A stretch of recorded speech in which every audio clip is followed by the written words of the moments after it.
to say this conference, from all the comments we've been getting, it seems like we struck a nerve. We hit the right chord, and we're very happy just the connectivity that's happened, all of the ability of people to start networking. As I think somebody from New Brunswick told me, they said they realized they had to throw out the old paradigm and really get down to business with a lot of new ideas. So I think it was that inspiration that we were hoping to instill, and I'm glad to hear that it seems to be what's happening with a lot of people. The night on the town seemed to have gone very well last night. I do have to tell a couple of stories, a couple of funny moments. The people that had come up from the U.S., some of our guest speakers, we had an absolutely fascinating moment when we were able to introduce Alice Maggio she moderated the panel on local currency. And it was just hilarious when, for the very first time, we introduced her to Canadian Tire money.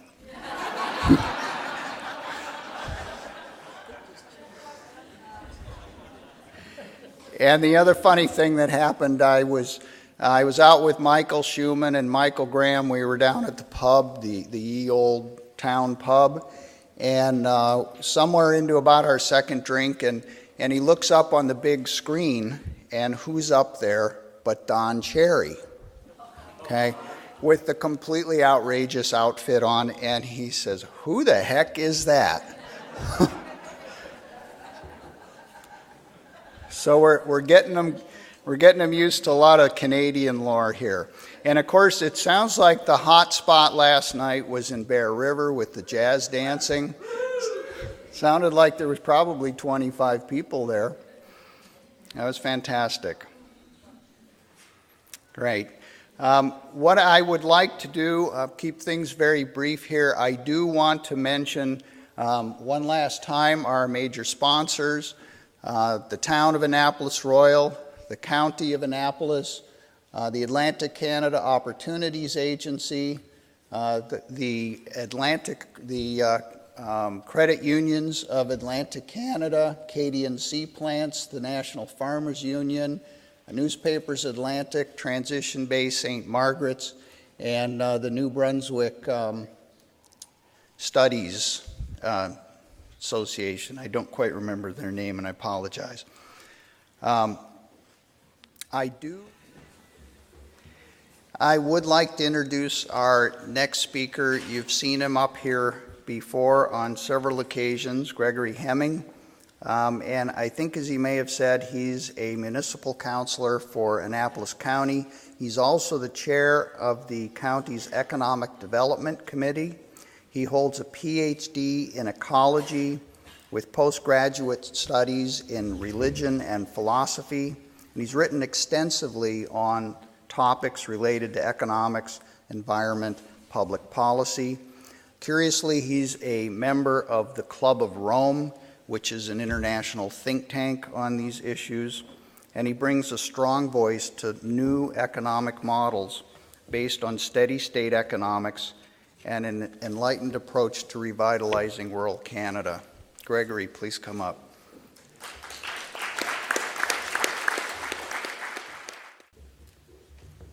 Good morning. It's nice to see you. We had no idea how many people would have the energy to go one more half day, and I'm absolutely delighted. When I started this Thursday, I read a little quote, and I'm going to reread it. And it came in a publication that was done in March of 2003, the Royal Commission on Renewing and Strengthening Our Places in Canada, Regional Rural Development Strategies. And it says very briefly, rural and regional development has proven a difficult nut to crack. For all the attention paid to rural and regional development strategies, there has been little coherent debate in Canada about the future of rural areas. And my hope is that this conference has become kind of the seed to opening a strong and aggressive debate on the future of certainly the Atlantic provinces, but all of rural Canada. And I think we made a great start on it today, over the last couple of days, with the conversations that we have had.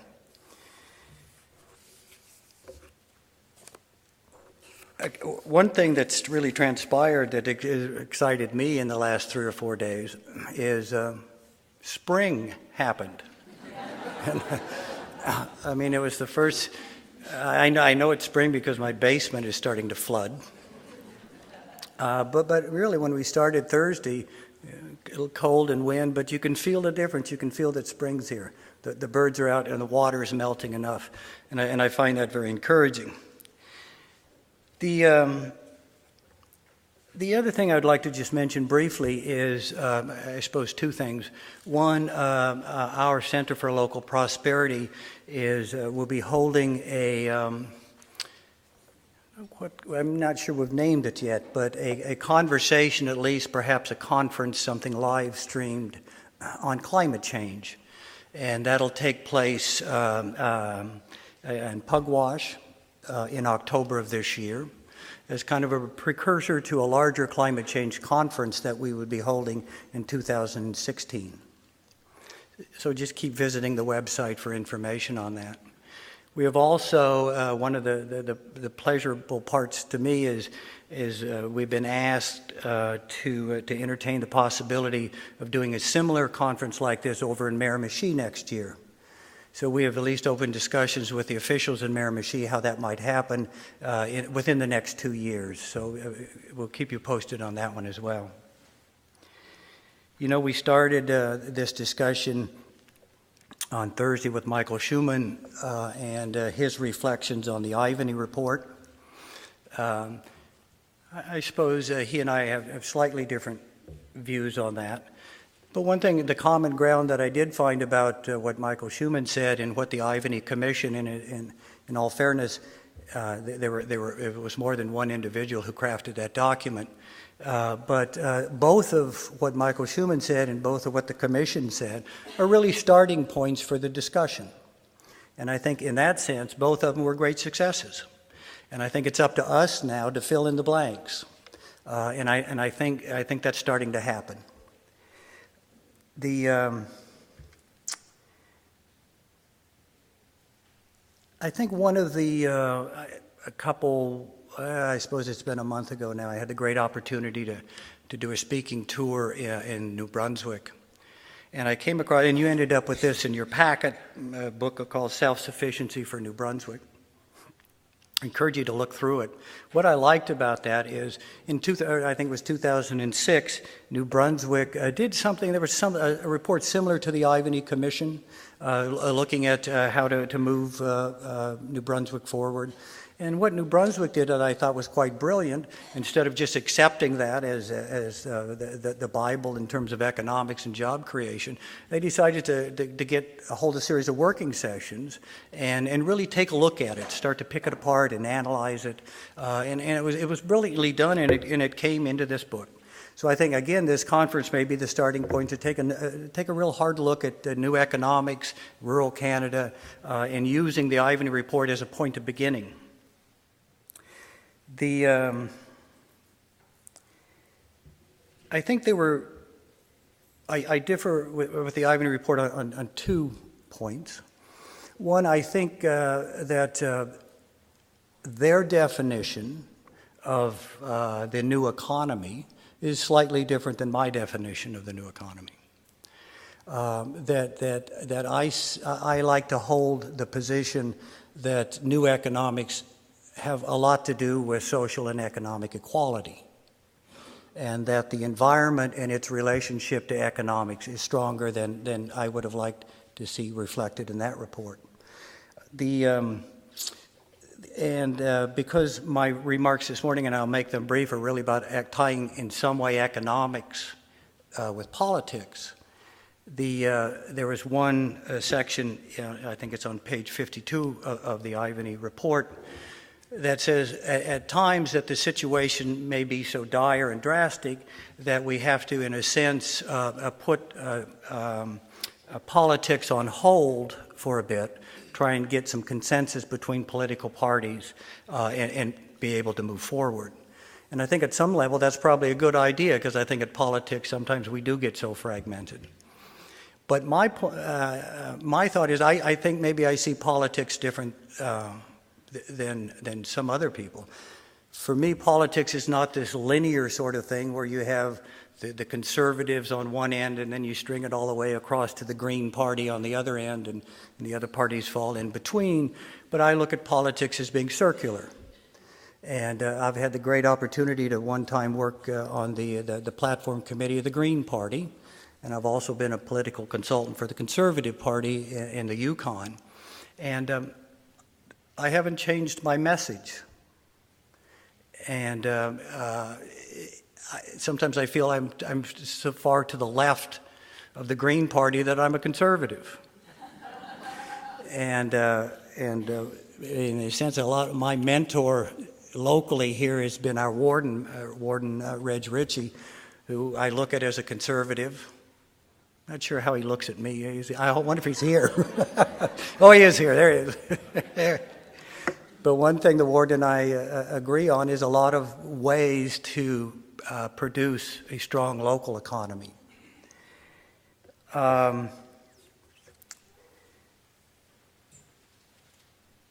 The other thing that I was impressed by is that the Premier took the opportunity to come by and say a few words yesterday. And I thought his words were quite insightful about local prosperity. And I feel good about it. I mean, he really is my neighbor, lives just up the street a ways. And every once in a while he will call and drop by and have a beer. Yeah, and I'm always extremely nervous when he does that. Because I have a farmhouse that was built in 1930, and the ceilings are quite low. So I continue. I mean, he just clears one beam through there. 1930. What did I say? I missed it by 100 years. I also forgot my name tag today. I had to write one by hand. So I think those are the things that I wanted to talk about, and I wanted to leave enough time, and I promised you yesterday that we would have an opportunity for a couple questions that people have reflected over the night between economy and politics, that they could take the microphone, make it very brief, and then we'll move into the panel. But I've thought about how do I sum up everything that I feel about politics and economy, and how can I distill that into one paragraph, a few words, like everything, there's never, for me anyway, much of a new thought. I distill things from other people. And about 1995 or so, I came across a gentleman, law professor at the University of Colorado. He'd written a lot of books on land use in the West and water. And his name was Charles Wilkinson.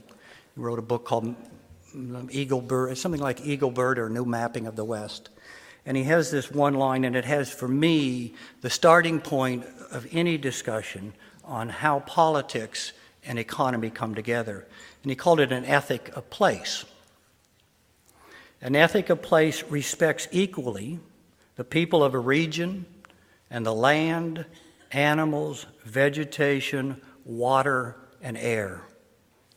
It recognizes that people revere their physical surroundings and that they need and deserve a stable, productive economy.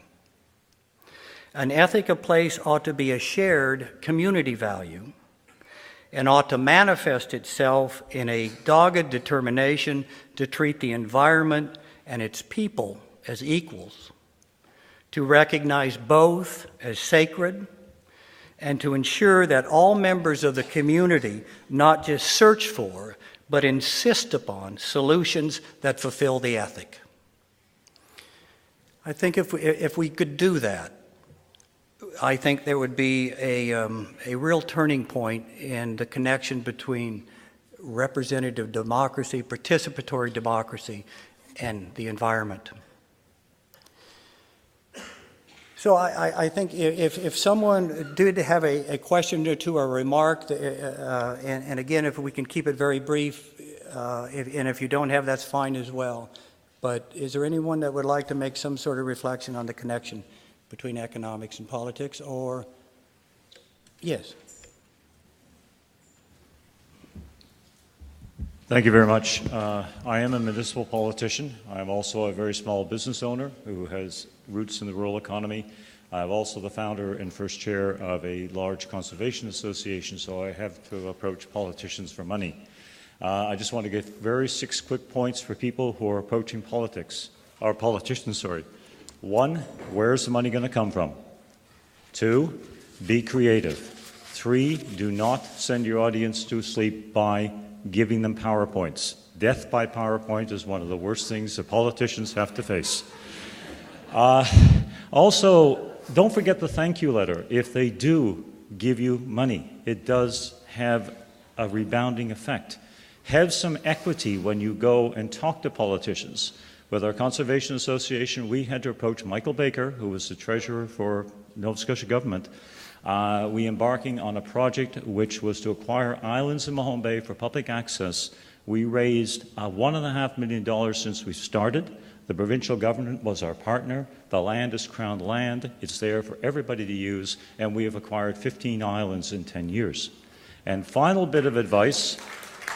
Oh, by the way, that's for everybody to use, not just Nova Scotians.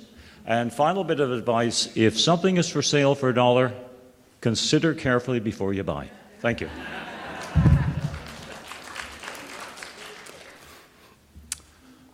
Good morning. My name is Frank Foss, and I'm from the same municipality as Michael, the municipality district of Lunenburg, and I'm an elected councillor as well since 2008. I'll try and be quick, although I was awake at 4 o'clock this morning thinking about what I might want to say. So there's a lot, too much. I ran in my first election in 1988. I've run in every municipal election but one in this province since then, when I was out of the province that year. It took me 20 years to get elected, so I think I'm committed to municipal government. I've never belonged to a political party. I see them as a big part of the problem of the change that needs to happen.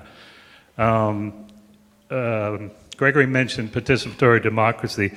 I think we're living under a 19th century model of governance with representative democracy, where we go to the ballot box every 4 years and we cast a vote and that's it. And we really don't have a lot of other avenues for participation in the decision making. We're on the cusp of moving to participatory democracy, I think, and the sooner it comes, the better. But part of that is everybody taking a greater responsibility to get involved. And when people call me about an issue over the last 6 years, since I got elected in 2008, the first thing I tell them is, if you come to the council, and there's opportunities to do that, and tell all the councillors about the issue, it'll have much more impact than me telling them, because they don't particularly want to listen to me. They've heard enough from me over the years. But to be short, I want to use one particular example. The district that I represent is on the LaHave River. Now, the LaHave River, the part that meets the ocean, is a long, narrow estuary. It's tidal up to Bridgewater, which is almost a 20-minute drive from Bridgewater to the actual coast. Now, there's been a long-time practice, as there was in Halifax, of what's called straight pipes, so raw sewage is going into the river. In the early 90s, there was a study done, which our municipality was involved in by some consultants, and there's that thick report out there that identified how many straight pipes in the different communities were flowing into the river. Now, since that time, we've had a liberal government, the Reds, we've had a conservative government, the Blues, and we've had the NDP government, the Orange. And they've all known about this. It's all been brought to their attention, and absolutely nothing has been done about it. So we're 25 years down the road with this report. Now, citizens continue to bring it up, but still nothing has happened. So until more and more people, and you don't fish, you don't swim in that part of the LaHave. It's basically people dump their sewage waste in there, and the tidal action twice a day flushes it out. That's what it is, like a big toilet, right? Anyway, that's just an example, but if more people would come to our council and say, we got to do something to clean this river up, because it is the responsibility of the provincial government. The Department of Environment does not have the capacity, so they don't even monitor it. Anyway, I'll just leave it at that. The more you get involved, the more you take responsibility for it, the more you can help. And we need more women around the table. God, we need that kind of wisdom that comes from women. Really, really important. I'll stop there. Thank you. Thank you. And if we could just have two more, and then we need to keep going here. Well, you've got to get some women in here, hey? Okay. So I'll take you and the lady behind you, please. My name's Nancy Smith. I live in Port Wade, which is directly across the water from Cornwallis, where you had your upskilling festival on Thursday. In a past life, I was a municipal politician, and I agree it's where a lot of the action is at. I'd like to say two very simple things. First of all, going back to the Brundtland report, which must be the early 1980s, I think, without the environment, there is no economy, and I think politics is the way you work with people to try to put the two together. Second thing I would like to say, echoing a bit what one of our current councillors said, politicians are us. Politicians are people. You would not go to your neighbors and spit on them. Do not go to your council and spit on the council members. They want to do things that you want. They want you to like them. They want you to like what they do. They are there to please. Why would you attack them? Remember that they work hard without much recompense. They keep every thank you letter they ever receive. So it's extremely important. Just think of them as people like you and your neighbors. Even if you're angry with what they've done, treat them as people and you will have enormous success. Thank you. Thank you. Really appreciative. My name is Sheila Stevenson. I live in Ferguson's Cove, West Side, Halifax Harbour. Politics and economics. I'm a member of something called Slow Food. Slow Food is an international movement, but it's very much focused on the local. And it centers on three very clear ideas: good, clean, and fair. It's about the environment, it's about people, and it's about, the fair piece relates to the economics. It's that producers of food and food products get paid a fair return for their labor, and that those of us who consume that food are co-producers. And we've heard a lot over the last few days about the notion of co-production, and that's a long-time idea of the slow movement, which started in 1986 in Italy. And I think that since I learned about slow food, I find those three values, good, clean, and fair, to be very helpful in terms of my understanding of my responsibility, because the other two big pieces of slow food are pleasure, because it's good food is a pleasure, and sharing it with people is a pleasure, but there's a responsibility piece there, and that each of us does have to take responsibility for animating and enacting those values of good, clean, and fair. And I think that if I'm just very grateful that I've come across something that works for me, and for me does put public policy, public actions, personal actions, and economics all together. Thank you. So let's hold it up and hold your questions. I'd like to get to the panel. We're 15 minutes behind, and there'll be time for questions to the panelists afterwards, but I'd like to direct it to that. And so keep those questions. You may get a different reference point after the panel. And I get the great honor to introduce the moderator of the panel, a very distinguished woman that I met in 2011-12, the Boundaries Commission, chaired that, and I was absolutely impressed with her ability to find consensus and fairness in a very difficult topic. And Teresa McNeil, I mean, I could go on forever, but and I'm not going to list all of this, but what I do know is she's held every position from governance to education to public policy to community to environmental issues, and she's an absolute gem at managing ideas and people. So it's my great pleasure to introduce Teresa McNeil.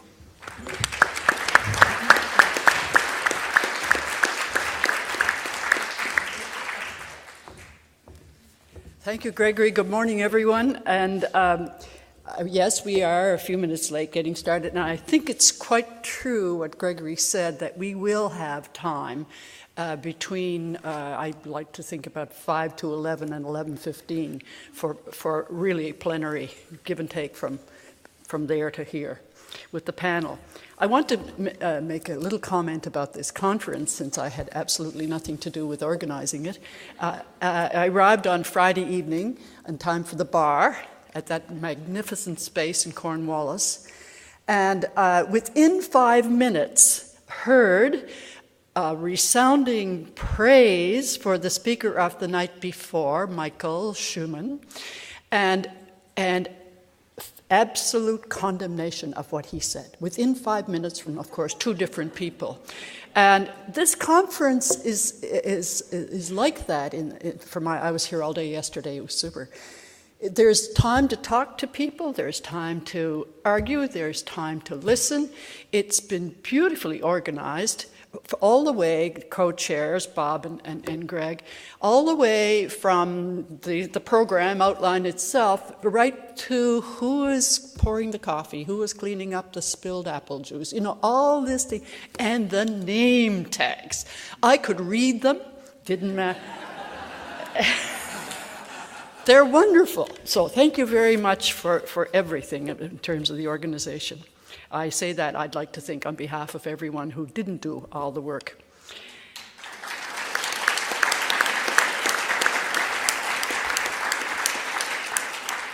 So our task today is to comment on what is the appropriate governance, the essential form of governance that is required to get done some of the wonderful, wonderful ideas, to put into action some of the wonderful ideas that have been coming up here over the last few days and that are in your minds that haven't had a chance to come up. There's a quote from the program that I've written down here somewhere, and it's just, you all have it, but it says, the closing plenary session will explore the role of governance, the role it must play in allowing and encouraging a new economic model, small scale, local, restorative, in order to gain acceptance and traction.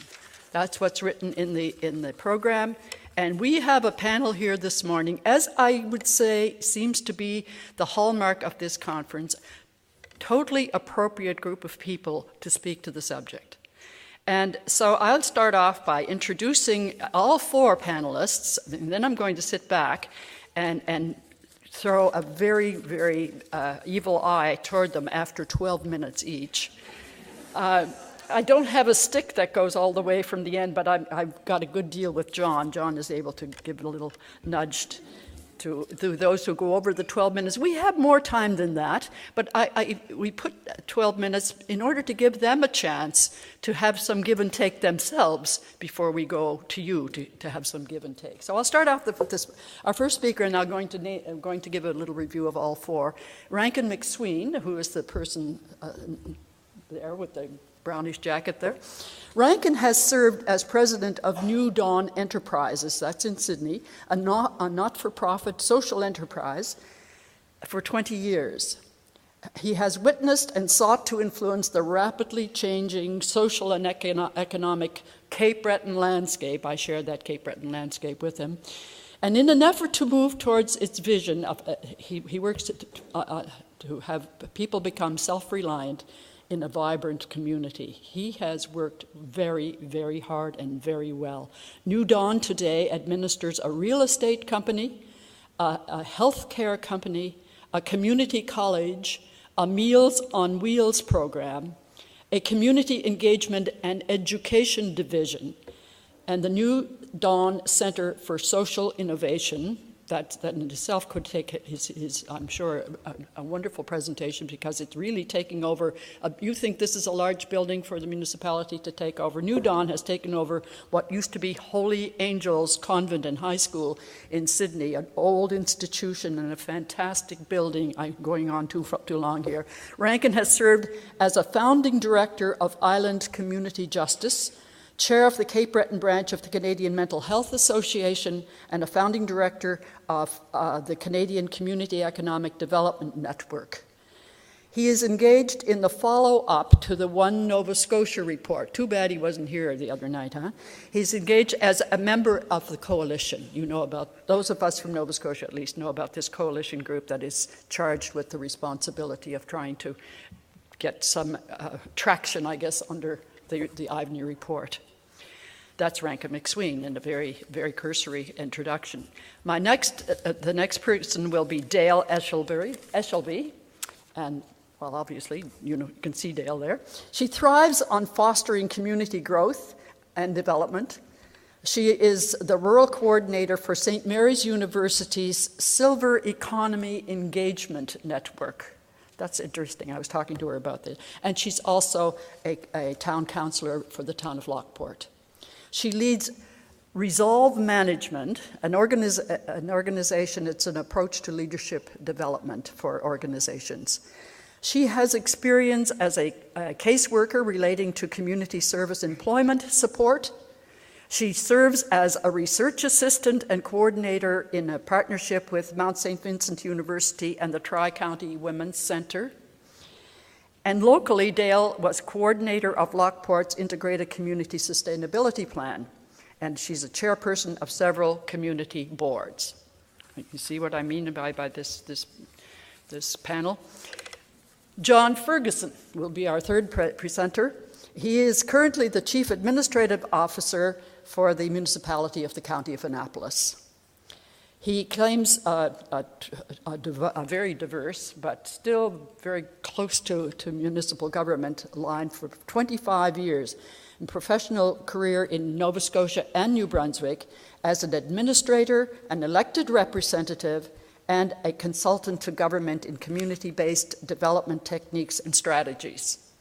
He has a unique perspective. I talked to him very, very few minutes yesterday. He has a unique perspective from which to view the complex connections between municipal administration, municipal politics, and community. He also has a unique experience in initiating, mediating, and embracing, I guess the right word, embracing community. Finally, Jack Novak, whom I've known for 40 years, I guess, rarely see, but is a professor and director of local government program at Dalhousie University. He developed and taught courses, workshops, and seminars for elected and appointed local government officials in Canada and abroad. His teaching interests include council-staff relations, that's a bandy, huh? Strategic planning, financial policy, and citizen engagement. He regularly consults with municipalities. We just had a little conversation about work he was doing with Victoria County Municipality to help them resolve conflict, restructure, and plan for the future. He is passionate about local government and sees its greatest strength as a place where individuals can learn about and participate in the democratic process. He is currently working on the second edition of a publication entitled Grassroots Democracy, Local Government in the Maritimes.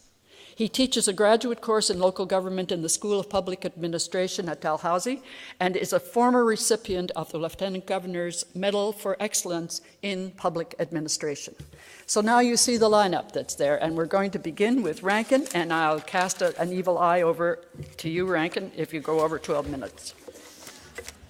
Welcome. Thank you.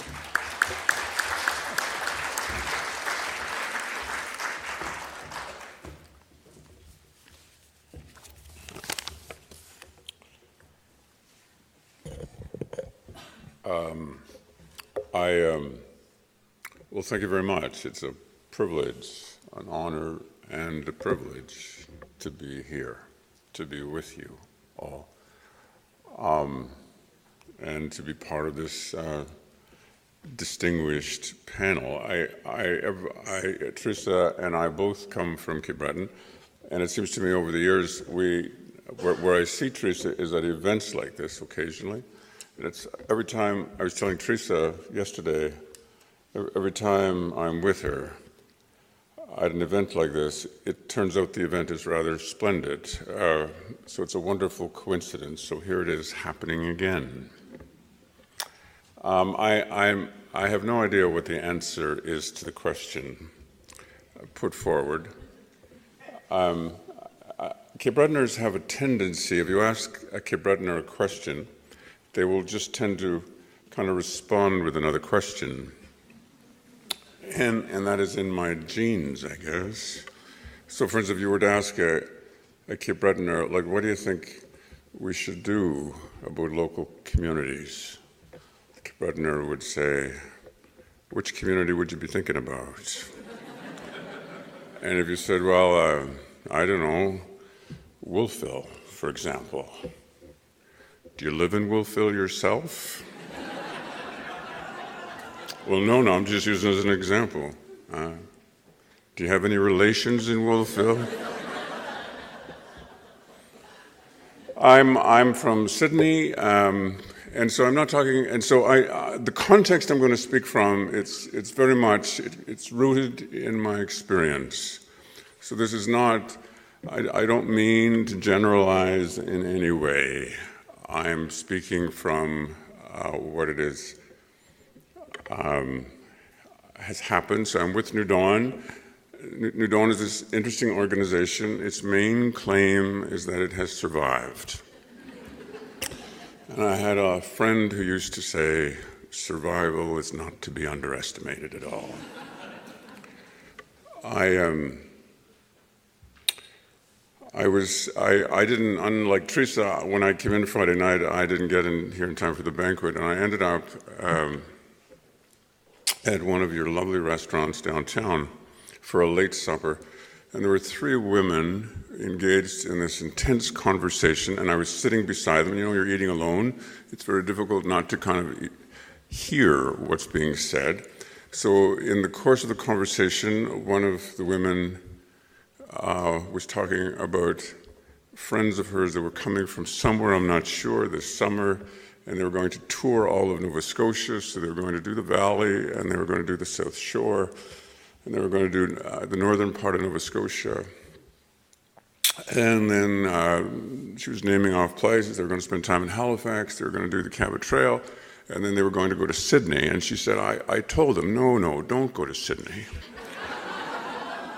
So I kind of perked up. And somebody, one of the other women said, well, why did you say that? And she said, well, it's just so desperate there. It is just so desperate.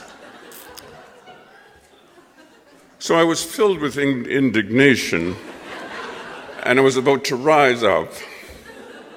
And I was thinking, my, what an interesting perspective on the place. To see us as desperate. And it may be quite fitting, actually. And here's kind of the story, I think, in terms of how we may have gotten to seem to some people desperate. I mean, some of you might know we were, after the Europeans came, we were industrialized shortly after that, big coal reserves, built a steel plant, and that went on for almost 60, 70 years. Quite a violent practice that went on there. But we were a one-horse town. We were a one-horse town, and all that goes with that. And then the government moved in and took over the operation of those industries, and that was predominantly dominated by the federal government. And the federal government dominated the economic presence of the island. And that is, over the last 10 years, that kind of has begun to pass. It's probably over 10 years ago, really, but we pretended that they were still there, and they pretended that they were still there. And it's only finally kind of been completely settled out most recently. So we are contracting the county I live in, which is an amalgamation of 8 municipalities, we are contracting faster than any other municipality in all of Canada. We are losing 1,000 people a year. And most of them clearly are quite young. We have the highest municipal taxes in the entire province. Lots of challenges. Now, I think in terms of, although what's been done in the past was done with the best of intentions, I'm sure.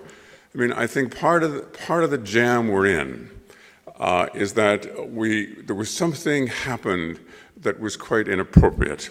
And I think what we were doing in CBRM, in and around Sydney, was contrary to a principle. And that principle is the principle of subsidiarity. And that principle holds that social problems should be dealt with at the most immediate or local level that is consistent with their solution. So we were doing this experiment where we had the federal government trying to resolve what was fundamentally a local problem. So the feds have left, and the sensation for me now is sort of like we're just like in space. We're just kind of floating in space. Like who owns the problem now? Who is responsible? There's no consensus on that whatsoever. And some people would say, well, it should be the municipality.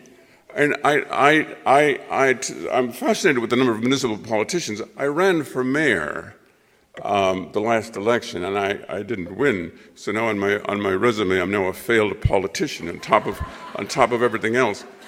But in that, there was no. It's interesting. In that race, it was fascinating in terms of there's no consensus at all that the municipality should begin to step up and assume responsibility in terms of the ownership of the problem.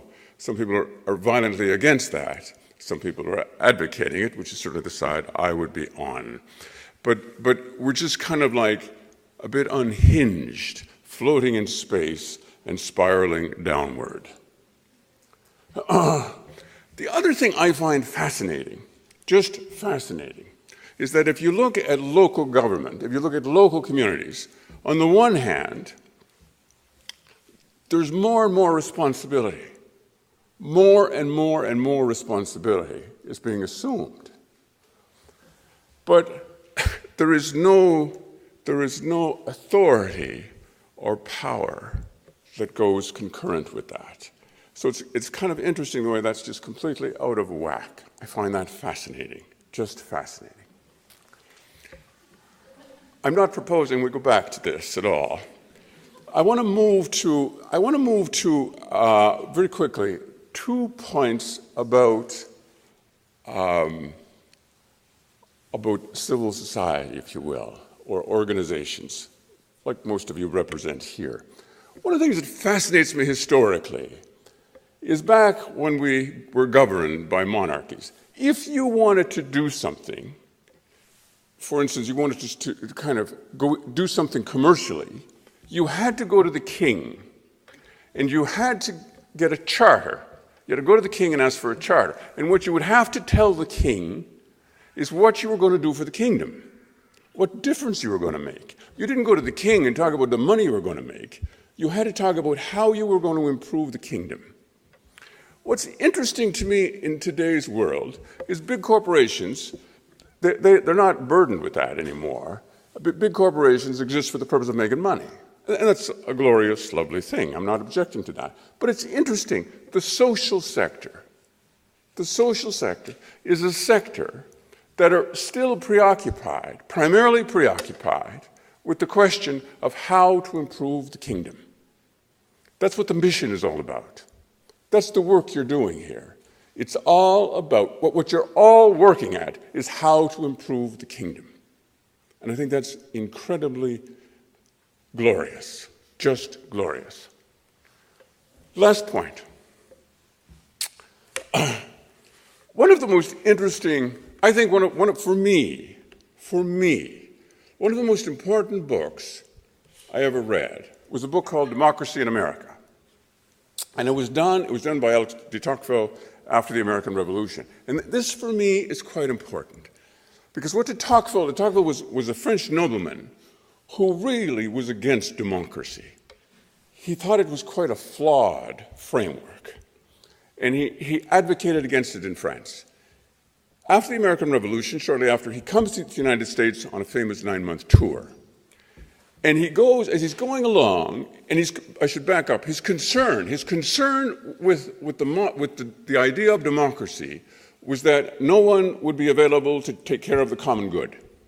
So in France, in his society, the nobility were responsible for the common good in terms of churches, schools, the past, the future, and the peasants did all the work. That was the way she was divided up. His concern is, we go to democracy, everybody's going to be the same, who's going to worry about the common good? Whose concern is that going to be? He comes to the United States on his tour, and everywhere he goes, what he discovers is that the Americans have invented something brand new. What they've invented is the concept of associations. If they're going to build a church, they form an association. If they're going to build a school, they form an association. If they're going to start a business, they form an association. And he says, it'll work. It will work. They figured it out. Imagine, the Americans created these associations that we're now all a part of at that time. But then he said something else. He had another question, which was, and this was the question, he said, but being part of an association, it's very difficult. You need to be articulate, you need to be able to listen, you need to be able to compromise. Not everybody can do that. And in the language of the day, he referred to such people as enfeebled and incompetent.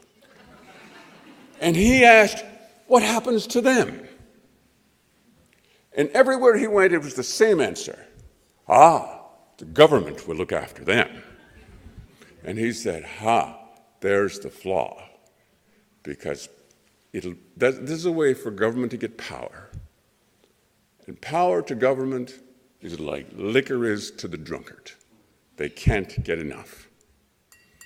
For me, this is about how do we, in order to move forward, communities need power. We need power. That's the challenge. That's what we got to imagine. That's got to be the future. God bless you all. Thank you very much. Okay, so how do I follow that? I first want to say some of the things that I keep hearing again and again, and I've been here since Thursday morning, is that the power of story, the power of people, and the power of communities together. And that's what it's all about. And it's such, like I'm standing up here and you can't see it, but I'm getting goosebumps up on my arms and my shoulders just because I'm so excited by what people can do. So I want to tell you about my son. I have a son. I think he is both amazing and drop-dead gorgeous. That's okay. But being realistic, the kid was a challenge. He was a real delightful, real challenge to raise.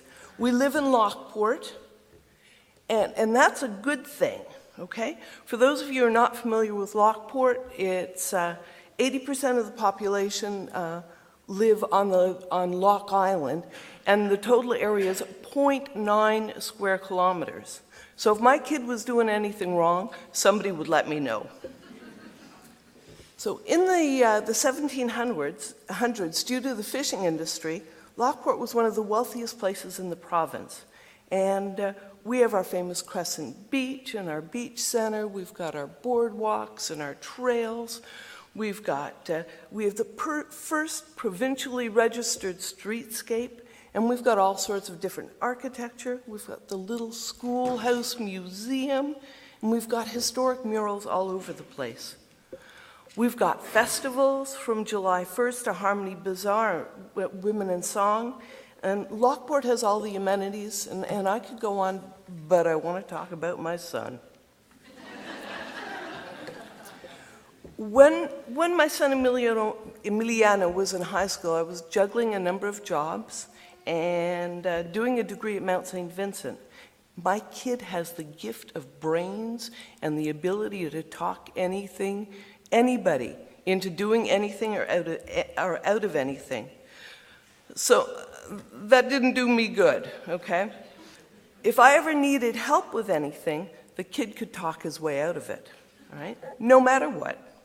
And more times than I'm afraid to admit, it was easier to go ahead and do it myself than to, and it was faster, less complicated, and there was less bickering. But despite that, thanks to a power greater than me and his virtues and a tad of my influence, and the hand of fate, okay, my son is a fantastic young man. Now, in retrospect, I realize I should have invested much more time and effort in the process required to have him take on more responsibility. I should have encouraged him to be more actively engaged. So what does all this have to do with municipal governance? Well, I got to tell you, I don't want to leave running a municipality or a town up to whoever is best at talking you into or out of something, and I don't want to have to rely on a force greater than us. I realize now that the best way to run a municipality is by investing in the process, the delightful and painful, the emotionally and physically taxing, and the rewarding process of participatory governance. Now, you might say that's what we've got. So I have to ask you, if nothing's controversial or extraordinary, how often is there standing room only in your council rooms? How often are people chomping at the bit to get involved? How often is there a mixture of both young and old community members coming together to move participatory governance forward? Well, I'm thinking that in most of our council chambers, at times, we have a few empty seats. So I believe that in order to get things really moving, we have to have our community members engaged, actively engaged in participatory governance. This isn't a new concept, and there's much written about it, and it's talked about a lot, but not often is it really put into action. I understand why. It's not that usual, and it's hard work. I know this because I had the privilege of being a researcher in a participatory food security project at a Mount St. Vincent University. It was long and it was sometimes a little bit painful, but the yield was extraordinary. So I'd like you guys to check out Our Lobs Are Our Communities. It was one of the results of our participatory research. Oh, I'm sorry. Okay, so that's people getting actively engaged. Here we are with our food security research. And here we are about the video, Our Lobs Are Our Communities. Now, Jenny Stewart's the author of The Dilemmas of Engagement. She says, in essence, that engagement is an irresistible force. The task is for practitioners to adapt to it. Experience suggests that participatory forms don't come easily. When they emerge spontaneously, they're informal and ephemeral. But when they're designed deliberately, their sustainability and effectiveness depends on active strategies to keep them going. So how do you do that? A starting point is to create the conditions where interested groups make choices. They set the priorities and the strategies that they wish to use.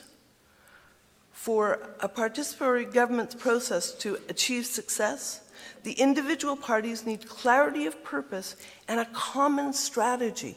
We need to come together. Strategies that work use public consultation. They manage expectations by communicating clearly and establishing trust. The emphasis is getting out there. Get out there and talk to the people. Can you pass me my glass of water, please?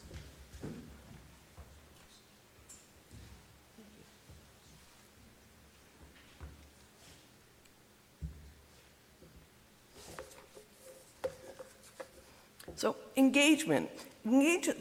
Engagement is about understanding where people are coming from and making sure they know which of their concerns might, and sometimes might not, be affected by a result of their participation. GovTech.com says there's 5 ways to improve citizen engagement initiatives using technology, and if technology is not used, the principles are all the same. The first is to provide an easy-to-use platform for innovation and engagements, because citizens should be empowered and engaged, and this should be easy. Citizens should be able to find the information they need. The second point is to empower citizens. This means giving away some authority and power in the decision-making process, and give it away to the people that are closest to the issues. This could be community groups or activists, and these people can help you develop community partnerships.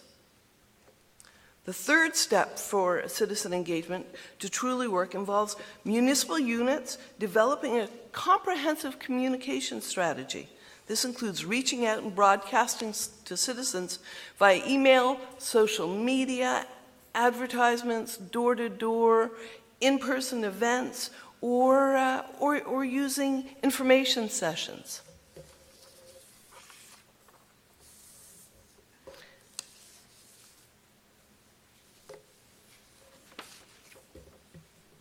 Provide incentives. Provide incentives is the fourth point. And for citizen engagement success, there needs to be incentives for both citizens and those at the municipal office to make it work. To find the right incentive, you've got to find what motivates, and then use that motivation. Get out there and help people to make it happen. The last point that GovTech.com makes is make sure you've got the staffing, the partners, the resources, and a method to measure. If you haven't got clear goals, objectives, and measurements to track your progress and your citizen engagement, how do you report back on your progress?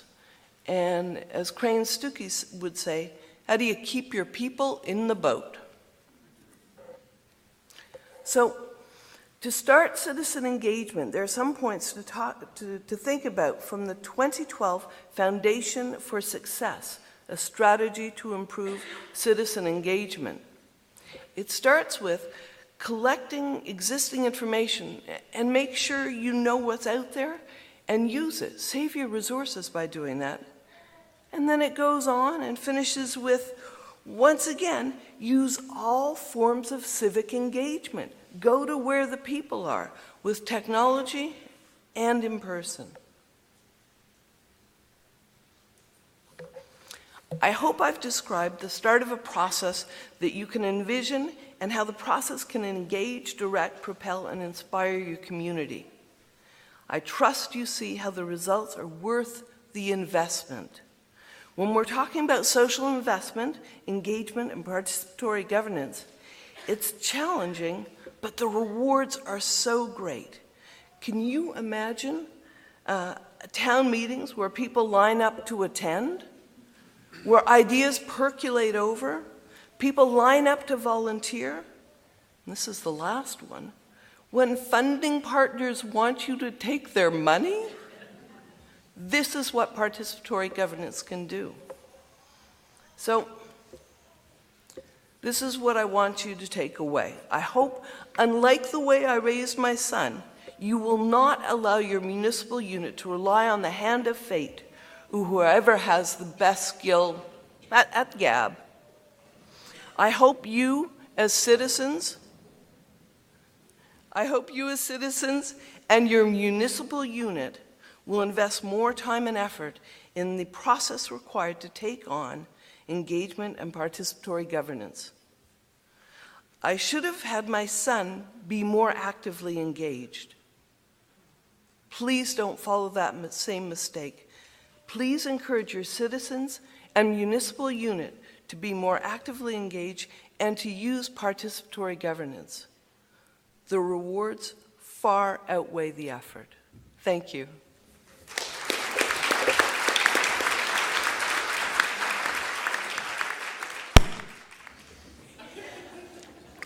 First of all, I think it's great that everybody's out here on a Sunday morning. We were the last scheduled discussion, and I thought, wow, well, we may not even show up. Usually that's the case on the very last one. So I really commend you for doing that.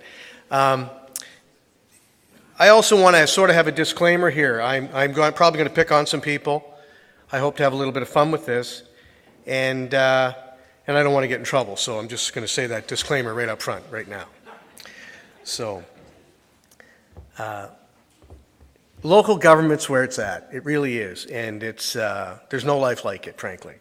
I've had my share of ups and downs, and absolutely have no regrets. It's fantastic to be involved in local government. I had the pleasure of being involved in local government as a staff person early on. Worked provincially with up to 9 municipalities as a consultant. I was an elected official, senior administrator, and I have had the opportunity. I'm not the only person that sort of has sort of played in both pools, so to speak, but I have that unique experience that allows me to sort of understand what it's like to be an elected official and understand what it's like to be a senior administrator. So it's fantastic. I thought I'd take the approach where Jeopardy. I thought, Jeopardy, what a great show, because really local government's a lot about Jeopardy. And I thought, what would the categories be? Well, government relationships, obstacles and treacherous places, history of politics or lack of, strong relationships, but not too cozy, and boundary spanners. And I thought they'd be great categories. First of all, because you get a lot of questions anyway when you're in government. What's going on here today? What's that all about? Why is that person over there? Why is that councillor doing this? Why is that staff person over there? So it fits in very well with Jeopardy. What's this? Well, this is local government. It's the governance, it's the administration, and it's the citizen. You have to work together. But there's obstacles and treacherous places ahead. Jack Novak has a great graduate program and offers courses in local government. And I've had the pleasure of taking them over the last 3.5 years. And I really enjoyed a lot of the courses. One particular course asked a very specific question related to this exact panel here today. The question was, the relationship between the municipal council and the municipal staff can sometimes be fraught with difficulty. In your view, what are the sources which give rise to this kind of difficulty? For example, does it find it in the genesis in the organization structure, reporting relationships of the municipal unit? Is it the result of a lack of role clarification between council and staff and between the mayor and the CAO? Does it arise from a lack of administrative or political leadership, or is it just personality based? Well, I thought that's a great question. I'm going to have some fun with that. So I'm going to put it right out here. The sources that give rise to difficulty between municipal council and municipal staff are many and include election factions that propose a slate of candidates mirroring party politics and they get elected, entrenched management practice, turf protection, the lack of understanding of who should steer or who should row, council suspicion of fear of staff dominance, senior staff thwart policies that they find unworthy, creating distrust within councillors. Councils move to implement misguided council policies without legal authority, creating frustration with staff. And financial pressure and stress that drives council to become too focused on cuts and not on the long-term solutions. And people begin to end-run others. Now, has anybody here ever been a part of a political team trying to get somebody elected? Raise your hands. It's out there. It happens all the time. Has anybody done an end run on someone else to try to get something done? Put your hands up. Staff person came to me a couple weeks ago and said, John, yeah, I think so-and-so's doing an end run on you. I went, doing an end run on me? Yeah. Where is he?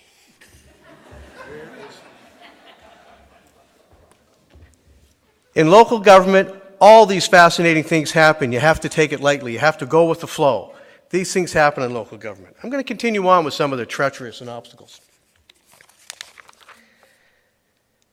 Other influencing factors that slowly decay the offices held by those elected and on staff include campaign contributions, nepotism, the governing old boys club, corruption, and sex scandals.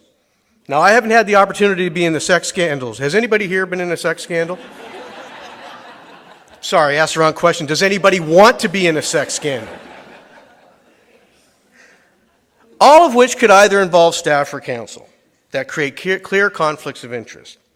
The municipal structure of standing committees, procedural formalities, misunderstood administrative processes, media scrutiny, and the expectation of immediate public results certainly impacts staff-council relationships, especially following a new elected council. The realization that members of committees of council cannot direct staff who report to the CIO has created embarrassment for some councillors and staff with heightened sensitivity and vividness. This can happen in any local government across Canada, the United States, anywhere.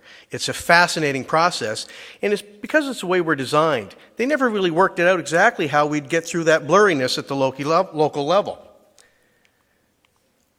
I like to refer to this quote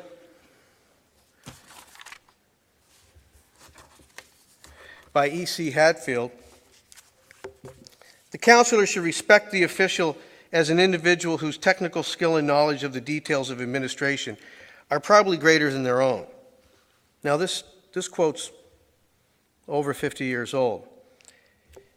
I would find today that increasingly the CAO is not the smartest person in the room anymore.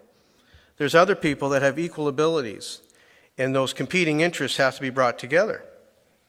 However, in return, the officer should recognize the qualities of their councillors. They have chosen to become a public servant, and he must learn that in the variability and the sentimentalism of the elected representative is the reflection and the characteristics of the public he is serving. Now, this is in the masculine, or she is serving. And that the obstacles and the treacherous places ahead will often appear more vividly in the eyes of the councillor. So you can imagine all the different treacheries I described before about the end runs and the factions and the competing interests that occur. It's extremely vivid for a councillor. When I was a councillor, I found it extremely vivid. As an administrator, not so much. I sort of see how that comes into play, and I try to work with council and staff to try to bridge that understanding. I want to say that in spite of all these obstacles and treacheries that we have in front of us, local government is fascinating, and we work through these difficulties, whether it's simply personality-based or based on attitudes. I wanted to talk a little bit about what happens when things aren't understood and leadership's not there to sort of bring ideas together, and someone may be influenced or intimidated by a dominant characteristic in the community. And what can happen is that you may not really get to the right decision. So the role that we have to play is to make sure that we take down that intimidation of a dominant opinion and sort of give an opportunity for discussion occur so that we can get to the right conclusion. What I've found is that some councils will be so polite with one another that they may not agree, but they'll vote to support it because they don't want to offend somebody else. And then on other occasions, they want to vote against it because they want to offend somebody else. It's an interesting perspective. And sometimes that ability to say, look, you'll get offended in local government, believe me, it happens. It's how do you come back from that? How do you come back? How do you come back from a sex scandal? How do you come back from that? How do you come back from being perceived as corrupt? Or how do you come back from being offended? The example I cite here is from Local Government in Canada, 8th edition. And the influence of one group, perhaps over another, local residents and ratepayer groups have enjoyed some success in pressuring councils to hold the line on taxes, often at the expense of actions that should have been taken to upgrade infrastructure over the years. Now, this doesn't happen for all communities, but it can. And I think of not really fully understanding what happened to a community here in the county, Bridgetown, but their infrastructure deficit became extremely difficult for that community. Extremely difficult for that community. But they weren't investing into the future deficit. They were focusing on what they could pay for now and really didn't have the ability to pay for what was going to take place in the future.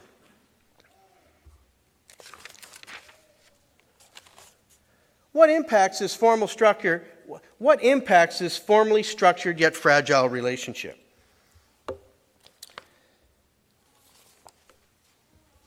I wanted to look at another question as it relates to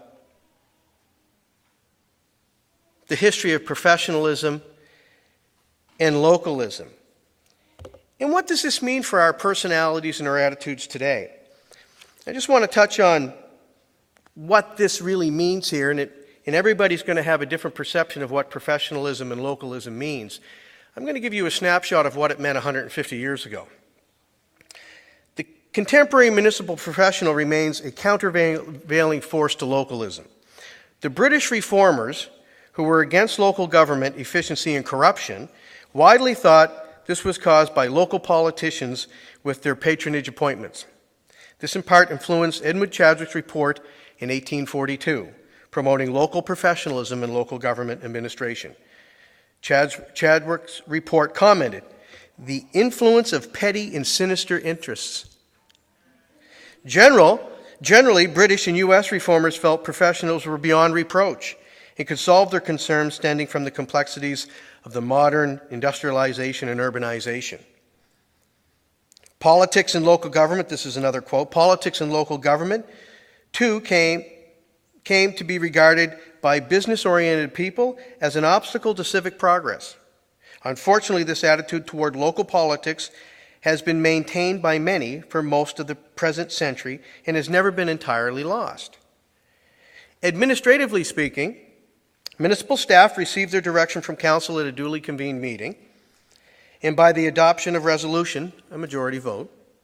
Some administrators have experienced minority political pressure to act independently and exceed the authority granted by council.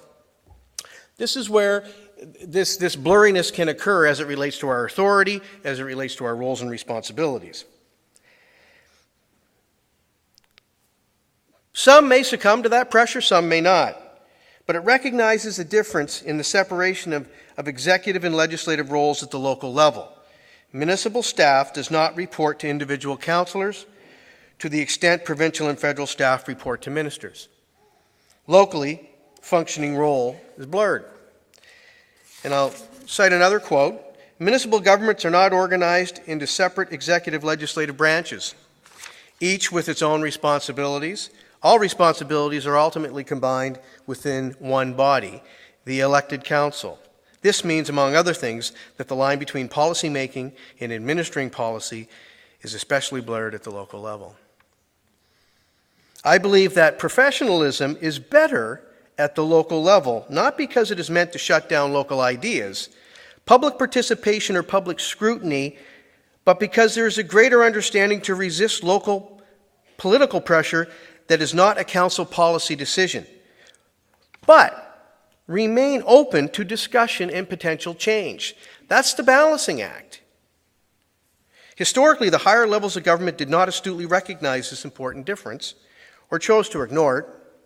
In any event, central governments preferred to standardize at the expense of local autonomy and diversity. And although I'm not certain if Hoole was thinking of the entire citizenry of a particular municipal unit, I do believe he captured the essence of how this ought to work. Each vocation wishing to professionalize must try to evaluate its dignity and maintain its integrity by the use of precept and practice, by the positive force of education and the negative force of self-regulation, by open and free discussion, and by a full opportunity, and by scrutinizing the principles that govern practice. Thank you. What was that all about? No. I just want to quote from another individual. I really like this, and this is really focusing on why local government is so important. Alex Tocqueville, writing in his book, Democracy in America, 100 years ago, said that a nation may establish a system of free government, but without municipal institutions, it does not have the spirit of liberty. Your ability to express your liberty is best at the local level, and you exercise that. And it's up to us to make sure that a majority decision is respected, but the minority point of view is heard, and so that there's an opportunity for potential change and discussion. And that's really the focus of the nature of the government, the administration, and the citizens working together. I'm going to quickly wrap this up.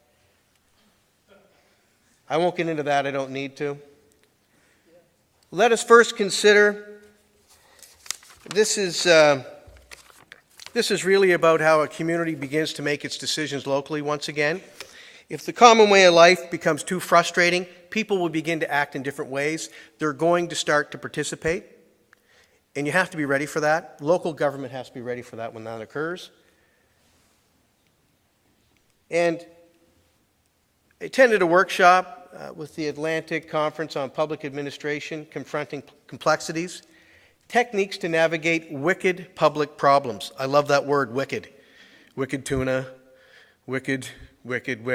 It's a great word, great catchphrase. And what came out of that conference, the lady that was responsible for it, Jennifer Batchelor, really provided a great amount of background. But what caught my attention was the word boundary spanners. And she was suggesting all of us, administrators, elected officials, and citizens, have to be boundary spanners. We have to be able to create that dialogue and create the attitude to move that forward. And that's all I have to say. And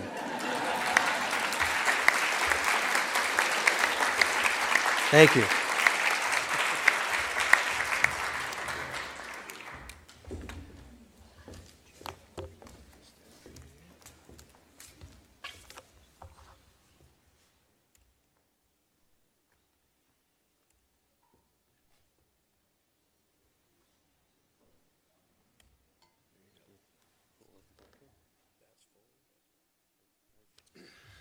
Well, thank you very much. It's a pleasure to be on this panel, and it's a pleasure to be part of your conference.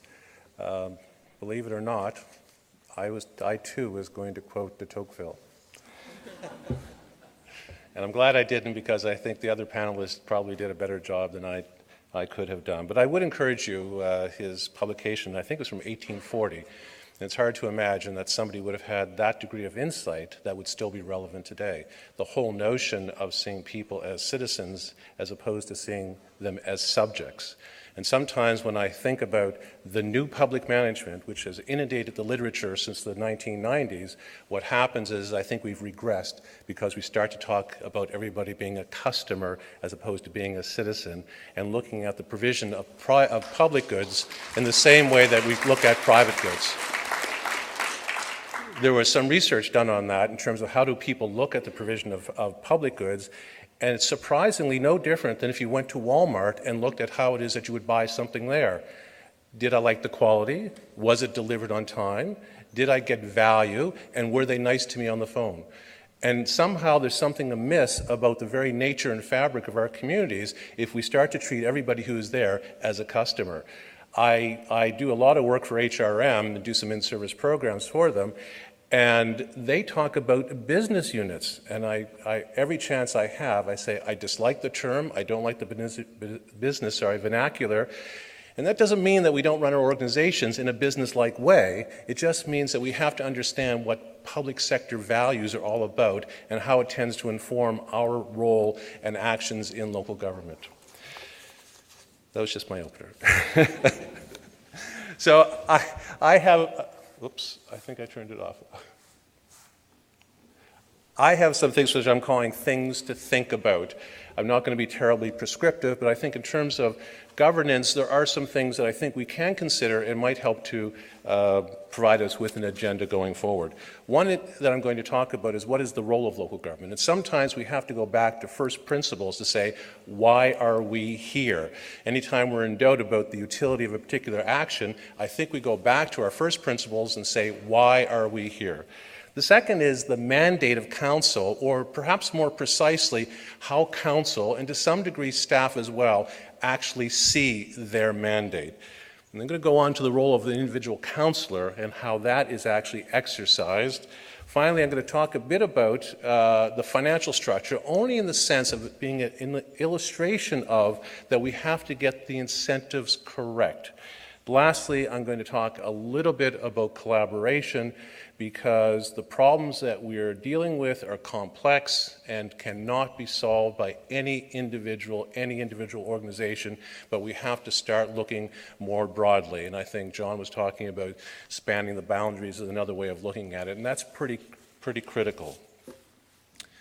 The first thing is really about the role of local government. And there are really, in the literature and in the experience, there's sort of two general thrusts that local government is all about. The first is kind of a service delivery role where local government provides services to its constituents. We often hear that. If you go to any elected officials or appointed officials conference in municipalities, they're always talking about service delivery. And more importantly, one of the things they're talking about is how do we provide services that are demanded by citizens at an acceptable price. In one way or another, that kind of permeates the entire conversation. I'm sometimes before bodies like this, and what I'll do is I'll be a little bit provocative to them. And I'll ask the question, and I can ask it here, how many people live in this province? Who's got the answer? So it's around 950, 70,000 people, less than a million. And we have, depending on the day you ask, we have somewhere around 53 municipalities. So I will tell a body of elected officials that, well, why do we have 53 municipalities? 950,000 people is in a neighborhood in many large cities. Why do we have all these municipalities? You just told me that your citizens, your residents want inexpensive services and a high quality of delivery. They don't want to pay, the tax rate is on your mind all the time. When councillors are doing a budget, the first thing they do is look at what will the impact be on the tax rate. My comments to them is what you should do if you're true to your convictions and want to serve the interests of your residents is you should dissolve. That's the only logical thing for you to do. And let's create 6 decentralized field administrations of the province. There's a rumor out there that the Department of Finance actually has computers and that they could program to send out individual tax rates. We know that they can do the 100 series highway, so surely they can patch some roads and do that. And we all know that economic development, you're all at each other's throats, so why not just have it more coordinated centrally anyway? So on the basis of service delivery, it is very difficult to justify the existence of local government. In fact, local government has more changes in what it does than any other level of government in this country. Where once you were involved in health, education, social welfare, and the administration of justice, today in Nova Scotia, gone forever. So what is it about local government that makes it special? And that kind of takes us over to the next side of the slide, which talks about its representative role.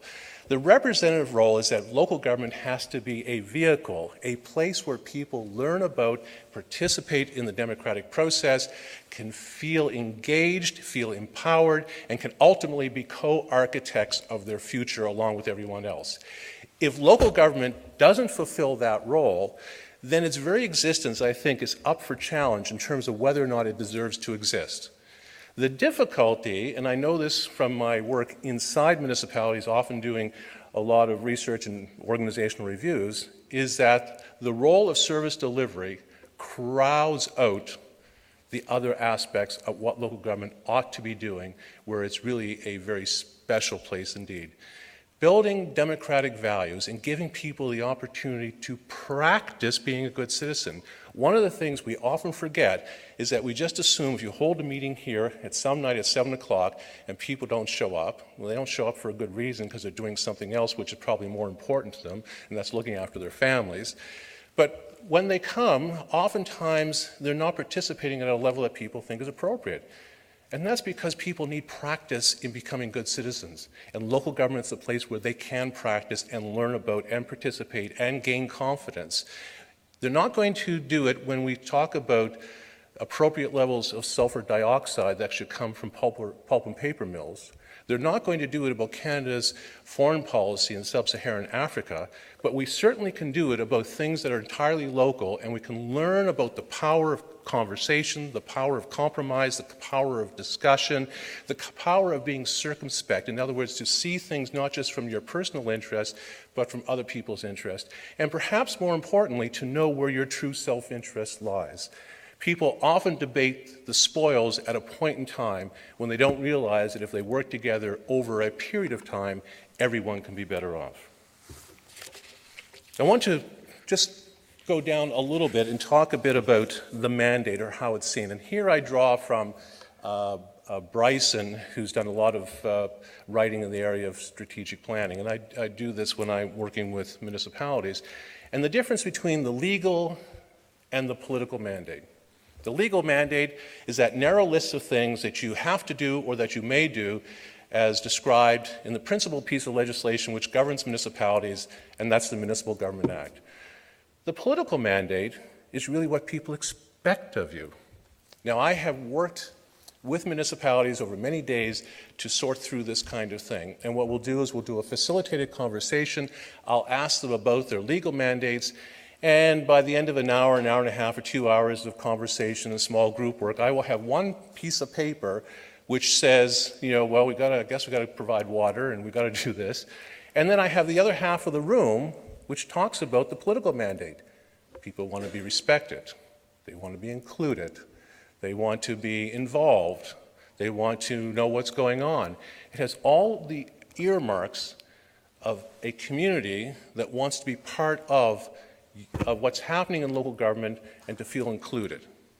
So my next question to the leaders of the government is, you're all rational, and they kind of say, yeah. And so therefore you align your resources so as to meet your ambitions, correct? They're not so enthusiastic at this point. And so I want to take a look at who in your organization is responsible for ensuring that those political mandates are being met. And guess who it is? It's the assistant to the CAO who does that along with 30 other things and does the best that he or she can do, but is clearly not trained for this kind of activity. So our mandates, I think, have to be much broader. Once you broaden the mandate from being a narrow service delivery political legal mandate and start to see local government as responding to a whole range of other issues, it then talks about how that is exercised.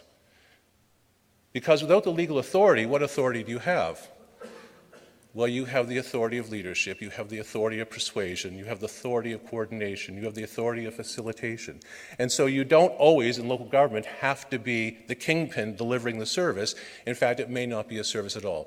There are lots of ways to include a whole variety of other actors, local government being one of them, but the key role of local government, in my view, is to help facilitate that conversation and to include people and organizations in the identification and the resolution of the issues that are confronting the municipality.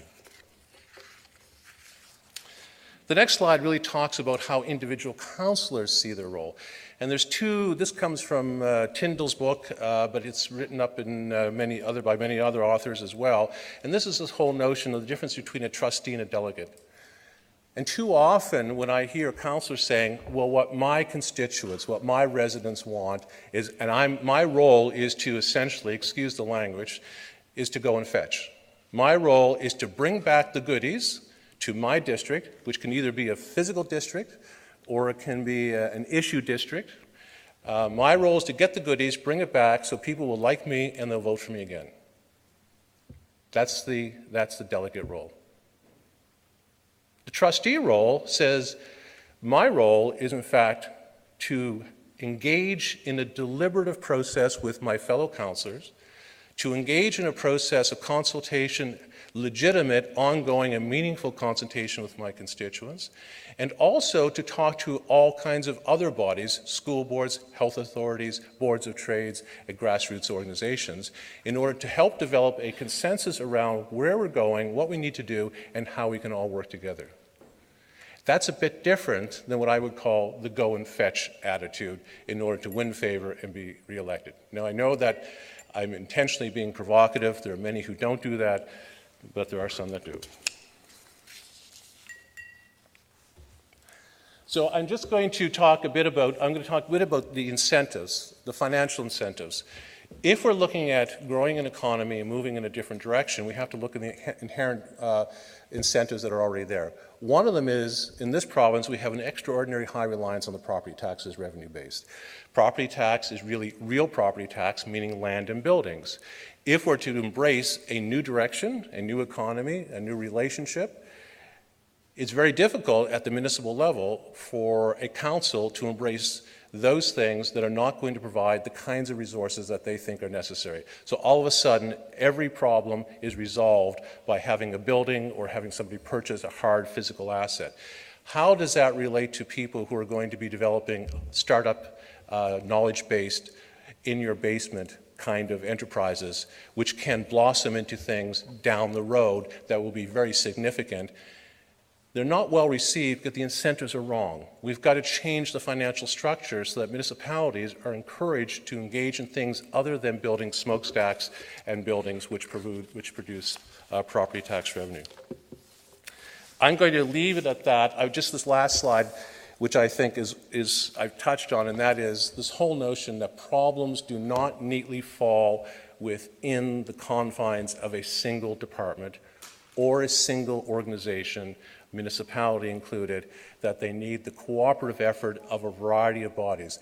The new level of governance has to be more fluid, more flexible, and politicians, local politicians, have to be elevated from being people who go and deliver the goods for their constituencies to being statesperson who are negotiating a variety of often complex relationships with a variety of bodies, focusing on how it is that we address this important public policy issue that is before us. Thank you.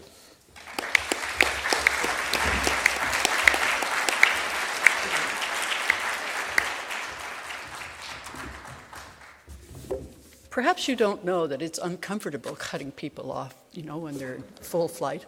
I was giving a presentation a few weeks ago at it was a conference in the School of Architecture and Planning, I guess it's called, at Dalhousie.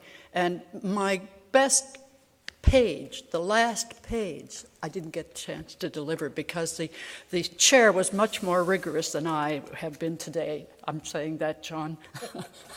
You may have found it terrible. But have you noticed that there was a line going through this panel that started at a very general level with Rankin McSween, actually in space, but with the principle of subsidiarity being a very, very anchoring point, Rankin. Then to Dale, who moved then to the family level and then to citizens, and that was just a nice analogy, Dale. And then to John, who's getting into the real hazards associated with local government, and then to Jack, who is very particular about the justification of and the function of local government. So it was moving from here to the general, from the general to the particular. I'd like to ask the panel if they have anything to say to each other for a few minutes.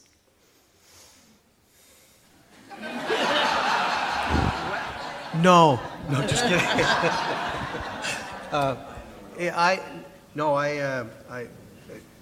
Jack's point really at the end is about sort of getting out of our comfort zones of where we typically work and working with other organizations, other departments, and even other levels of government. It's something that we're all going to be challenged to do. The world is changing a bit, and we're going to have to respond to that. So there's going to be a paradigm shift coming, I believe, and it's going to require us to adapt. So it's a very strong point, I think, at the very end, is that we will have to, at the end of my slide, that's really what I was touching upon, but not as gracefully as Jack put it. Rankin? Yeah, I mean, I'm rather taken, for me, kind of listening here, I mean, I do sense, this is a bit corny, I guess, but there is, I have this intuitive sense more and more, that the old is dying and the new is trying to be born. And for me, listening today, there is that whole business of how do we stand on solid ground in terms of moving towards the light. How are we going to do that? And the signs of how that is beginning to emerge, the hopeful signs. Dale? I was really privileged to hear what the other panelists said, and each time I heard them speaking, I kept thinking, that's why we need to get people involved.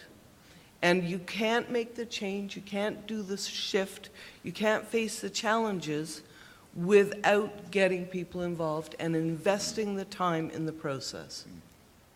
And whose job is that? I think that is a responsibility of our governments at all levels to encourage people to get involved. I think it involves, at a municipal level, rethinking our structure and how we hold our town council meetings. And I think a huge part of the responsibility falls onto the people in our communities, because you can only encourage so much. You need to have people step up to the plate and get involved. Comment, Jack? One comment, I was going to slip in until the bell rang. I think that there's an adage in planning that says the plan can be no better than the people who are party to it. And what I mean by that is that the survey that was done by the School of Journalism and the Chronicle Herald a few years ago in terms of the composition of municipal councils suggested that most of the people on council look like me, are of my age, my heritage. In fact, I think 75 or 80% were British and Scottish origin, probably, average age in the mid-50s, and obviously white. Male. And so it seems to me that part of what we need to do is create much greater diversity. There's been some work been done, and I've been part of it, to increase participation by women and by minorities, particularly visible minorities. But I think that's a great challenge for us in order to create a different kind of conversation. I know, and I won't go too long on this, that I've talked to many women who've gone on to council, and because I do orientation sessions for the province and for individual municipalities, and then I would talk to them, a little later and ask them, are you reoffering? And they say no. And they use different words, but what they mean every time is, I'm tired of fighting. And it's almost a kind of impenetrable barrier there, because there are some incumbents, and incumbency really does hold a great deal of value in terms of being reelected, but there are incumbents there who present an impenetrable barrier to any kind of progress as understood and seen by new people. And I think that is a structural issue. I was never one who believed in term limits. I know Tom Urbaniak in CBU has suggested that, but I tell you, I'm starting to become a convert to it, if it will open up for greater participation and better dialogue.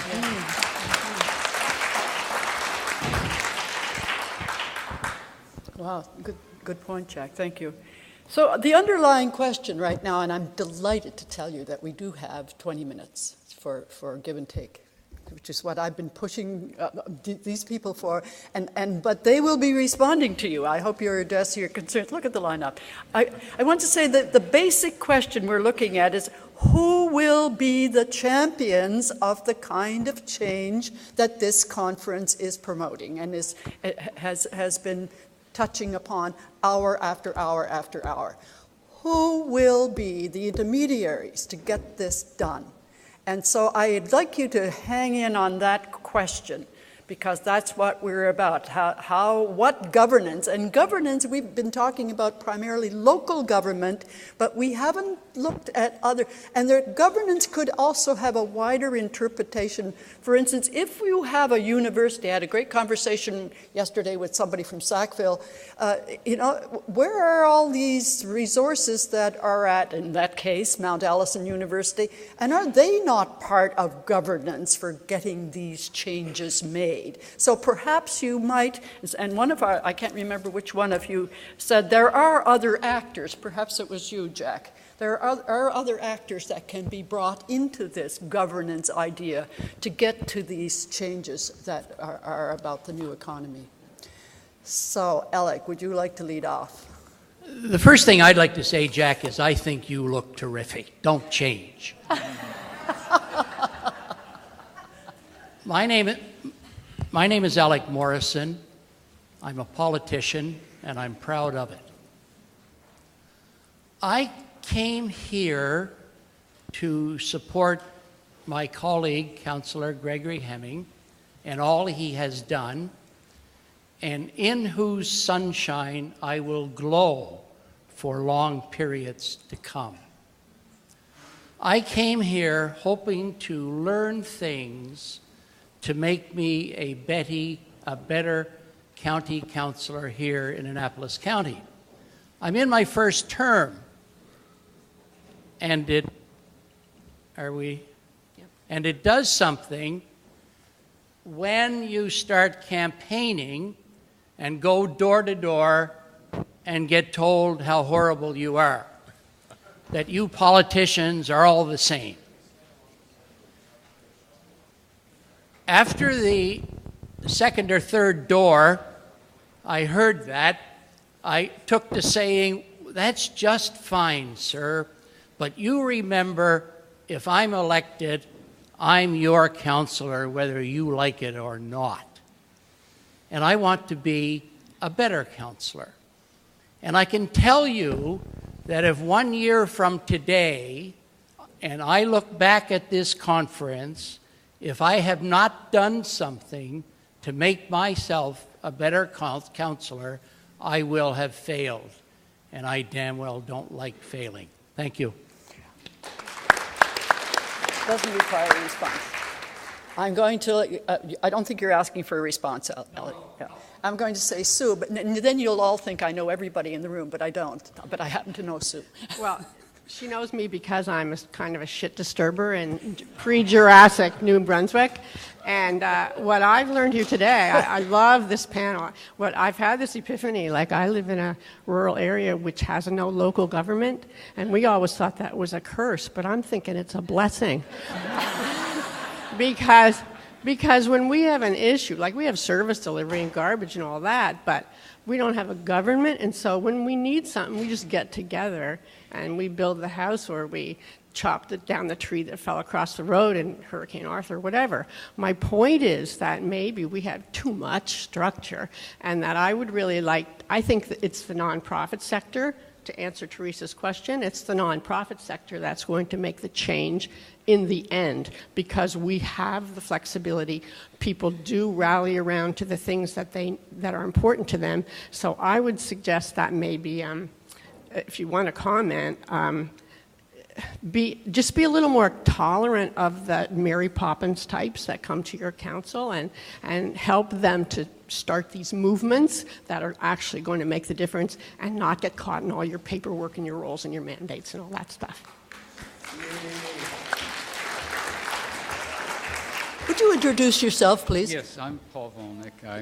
I'm Paul Volnick. I'm a recovering politician, so I'll try to speak briefly. If those of you who still have your booklets on page 19, it says for today's agenda, the shift to a local restorative economy must be matched by a shift in our model of local governance. This shift will require a grassroots democracy, et cetera, et cetera. And I don't think we've addressed that today, and I don't think the intention is to address that. I would propose that we actually address that we begin to look at other democracies, emerging democracies, established democracies around the world, and look at their models and see how can we improve? How can we have better local democracy? How can we have better intermediate and federal democracy?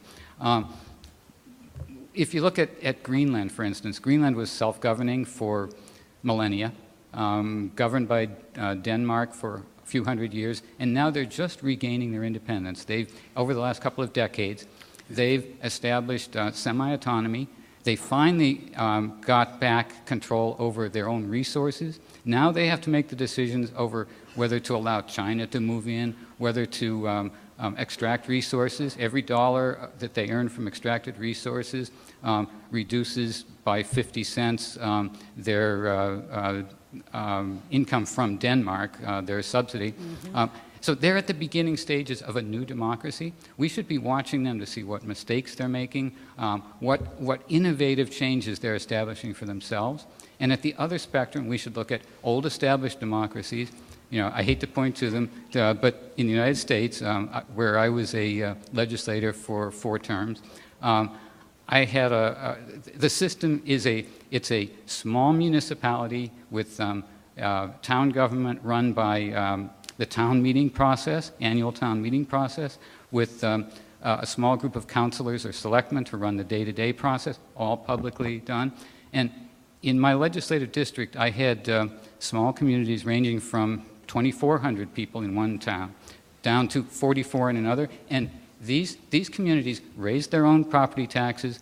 This little town of 44 people. And I'm going to ask you to wind up. I'm sorry to do that, but if you could see the lawn behind you. What I'm saying is that these communities had the ability to raise money. They had the ability to spend it. They elected school boards, which had the ability to select the teachers and select policy. Some communities were able to use limited funds to develop programs to bring new community members in, to keep their schools going.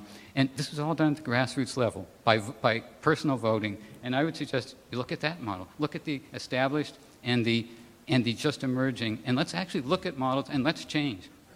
Thank you, Paul. Hello. Hello, your name? My name is Michelle Palmer from the North Mountain of Middleton. I think this conference is totally amazing, and that there's been a lot of beautiful information. I feel the imbalance between the information getting and the time for us to express ourselves is very inadequate and imbalanced.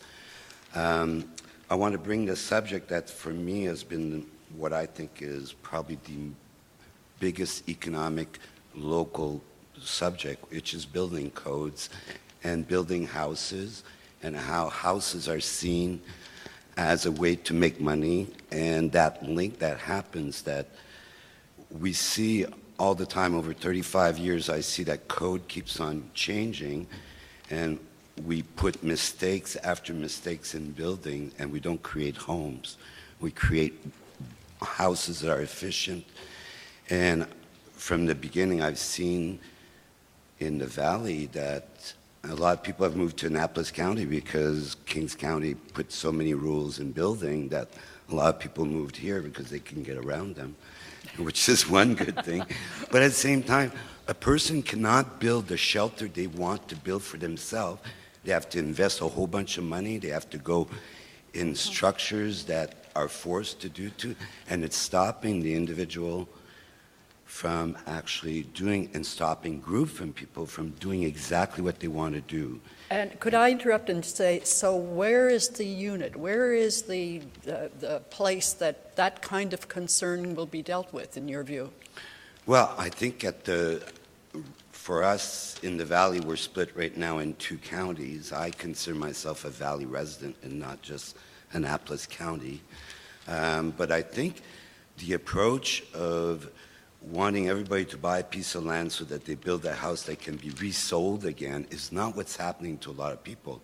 We want to buy a piece of land, and if I want a little one-room shelter in the middle of the woods and with a little outhouse beside it, I shouldn't be forced to connect it to the grid and do all these other things. So we need an openness for new creativity to happen.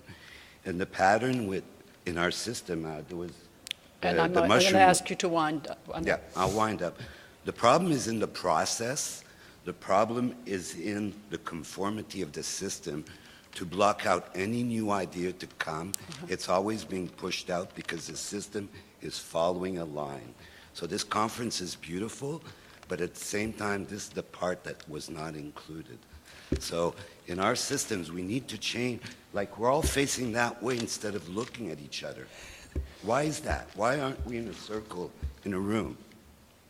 So just those little things that are stopping us from changing. And I'm glad that now you've had a chance to say that. Thank you.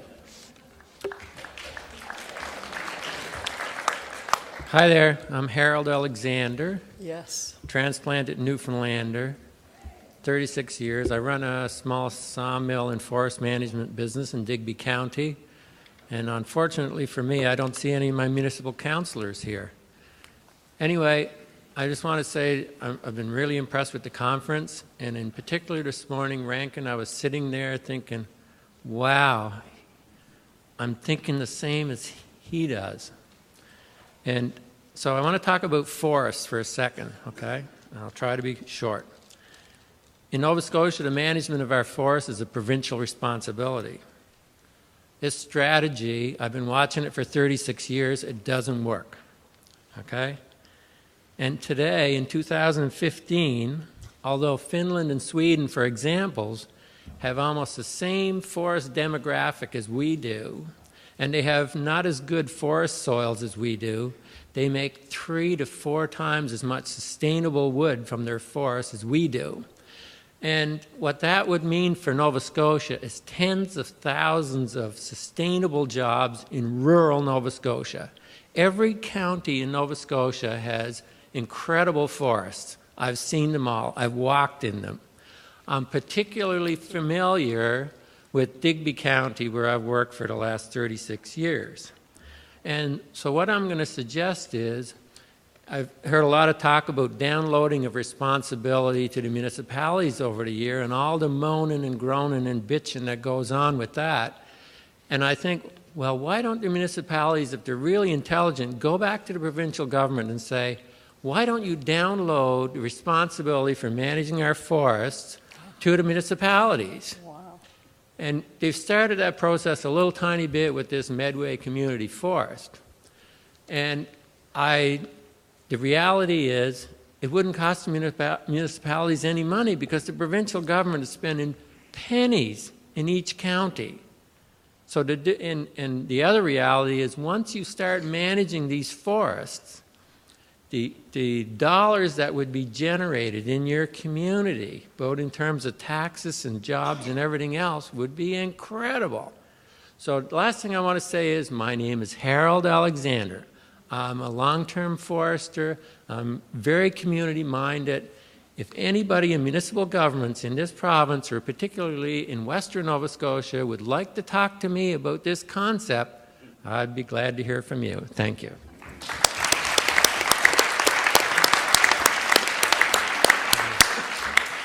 I'm Len Barron, and the most read part of the newspaper in my town are the letters to the editor, and they're highly influential and effective. Uh-huh. Well, there. That is a medium, the letters to the editor. Hi, I'm David Wimberly, and I was one of the organizers of this, as you all know, I'm sure by now. But one of the koans that we had before us, and I say is still there, is how do you name this local economics movement? And we've seen from the the discussions here, it's a matter of citizens becoming inspired and cooperating. And we've seen that it's very difficult to say it in a way that's upbeat and positive. We settled on local prosperity. But I want to put the koan out to everyone, and including responses from the panelists. I'm actually asking you a question I hope you'll respond to.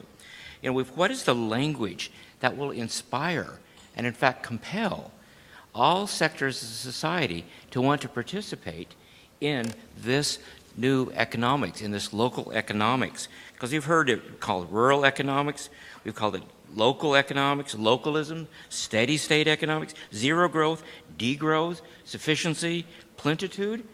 And at some point, people get scared. Oh no, zero growth. The world is going to come to an end. What is that language? I've been looking at, are we creating a society of enrichment, maybe? What is that positive language? I'd like the panelists to respond, and I'd like everyone here to leave thinking about this and how you keep that positive spin when you present it and use the positive language and be creative. Let's create a language for this land of local prosperity that impels us and inspires us. You won't like my response, but I'm wondering if part of the online evaluation might include that question. Because I expect anyone who sat in this room or the other rooms in the last few days would have something to say to your question, and we have 9 people standing behind you there, and for 5 minutes left. I might have an in to get something on online. Is that okay? Sure. Yeah, great. But everyone think about it, right? Yeah. Thank you. Hi, my name's Karen Foster. I teach at Dalhousie. My question is, I guess a lot of the presentations seem to give, insight into how to make the current system work, how to maneuver within the current confines. And I'm wondering if we can make the current first past the post federal system with 3 levels of government, can we make that work, or do we need some sort of, more radical change? And if so, what can the ordinary person do to push that forward? Jack wants to answer that. That's a great question. When we take a look at the parliamentary democracy, I see it as an extension of the medieval joust. I see it male-dominated. I see that the very construct of the system itself reflects male sensibilities. In other words, even our judicial, our legal system, our criminal justice system are all about confrontation. And when people are confronting each other, then obviously somehow, miraculously, the truth will prevail in the middle. One of the things about local government, I think, is to its benefit, is that it tends to look more congressional than it does parliamentary. And as a consequence, I think there's a much greater opportunity to engage in more collaborative, engaging exercises than you would ever be able to do at the provincial or federal level. I think the idea of having diversity is not simply to have people who dress differently or look differently. I think it's to have people who bring different perspectives, people who have different life experiences. And there's a book by Julia Sloan on strategic thinking, and she makes the case really quite well that in fact the ability to think, not plan, but think strategically comes from diversity of experiences, life experiences, educational experiences, travel. It doesn't come from linear training that we get in the educational system.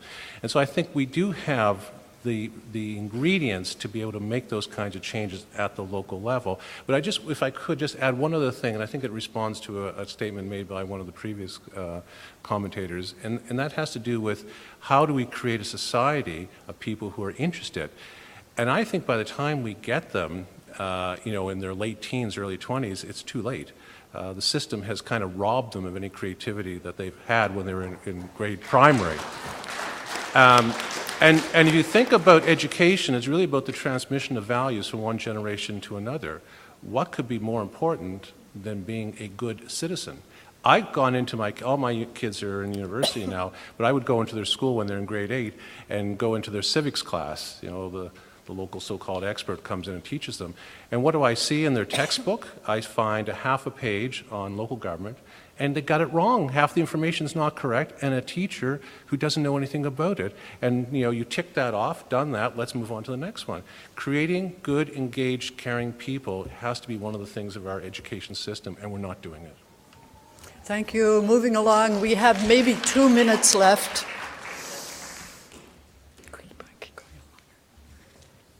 Good morning. Good morning. My name is George Kehoe. George Kehoe, and he's from Richmond County. Thank you. And a little story to tell about those of you who don't know what Richmond County might be. One day, many moons ago, I was teaching a grade 11 class, and I forget what the conversation was, but I said to them, let me ask you a question. If I were to lend you my car, how many of you could find your way to Victoria County? Would you believe none of them? And I said to them, I'm pissed off at you. That's exactly the way I said it. And I said, for 2 reasons. The first one isn't too bad. You don't know where it's at. But the second one is that you just admit it, you can't find it. And I like the comment you made about, before we can teach kids about citizenship, we got to figure out what the hell it is. Now, I want to go on a little further because the issue here is political government. Okay, visualize this. I'm teaching a grade 12 math class. 15 minutes into the class, there's a knock on the door. It's the principal. He's got this sad face on and he says, George, he says, you know what just happened? The government closed down the Department of Education. What would I do? I would say, thank you, Mr. Principal, close the door, turn to the class and say, okay, class, let's continue. The Department of Education has absolutely no effect on me teaching my class. So if you're in municipal government, don't get too full of yourself about what you're doing for the people. We do it ourselves. Now, I want to go on because I know time is important. You must try to limit about 30 seconds, okay? Oh, my God, yeah, you ruined me. It's not right. enough. A lot of people are discussing the fact that so many young people are leaving our province. And they see that as the problem. That is not the problem. The problem is that too much of our money is leaving the province because most of the things we consume are not produced here. So in community economic development, what do we need to do? We need to encourage people to produce wealth in their own communities. How do we do that? That's easy. Let's take a community of 1,000 people, and let's say they all planted potatoes. And we'll keep the mathematics simple. Let's say they all harvested 50 pounds of potatoes. That would be 50,000 pounds, if I remember right. Let's say that we can buy them at Sobeys for $1 a pound for simplicity. Then the community is not going to spend $50,000 at Sobeys buying products that were not produced here. That's how we create wealth. That's what we need to be teaching in community economic development. Thank you, George.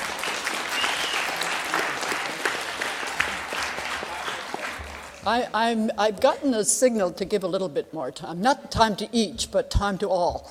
Okay. Go ahead. Okay, I'm Claire Kehoe, and I'm also from Richmond County, Cape Breton. And I don't know if I fit with this, but I have 6 children and 16 grandchildren. And why are we here? We're here to love, to serve God and one another. Go to the basic of life, family, respect for everybody. To do your best in everything you do. What you do speaks so loud, they can't hear what you're saying. Put God in charge of it. Everything else will follow. For the best of the world, He can use us. And He's using a lot of them today. This will be on solid ground. Thank you. Thank you.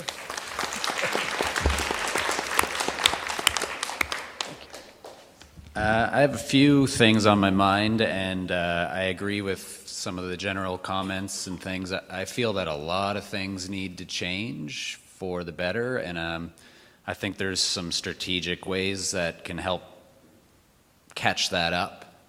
And part of it, I guess I'll just start with things that, language that we use and structures that we have.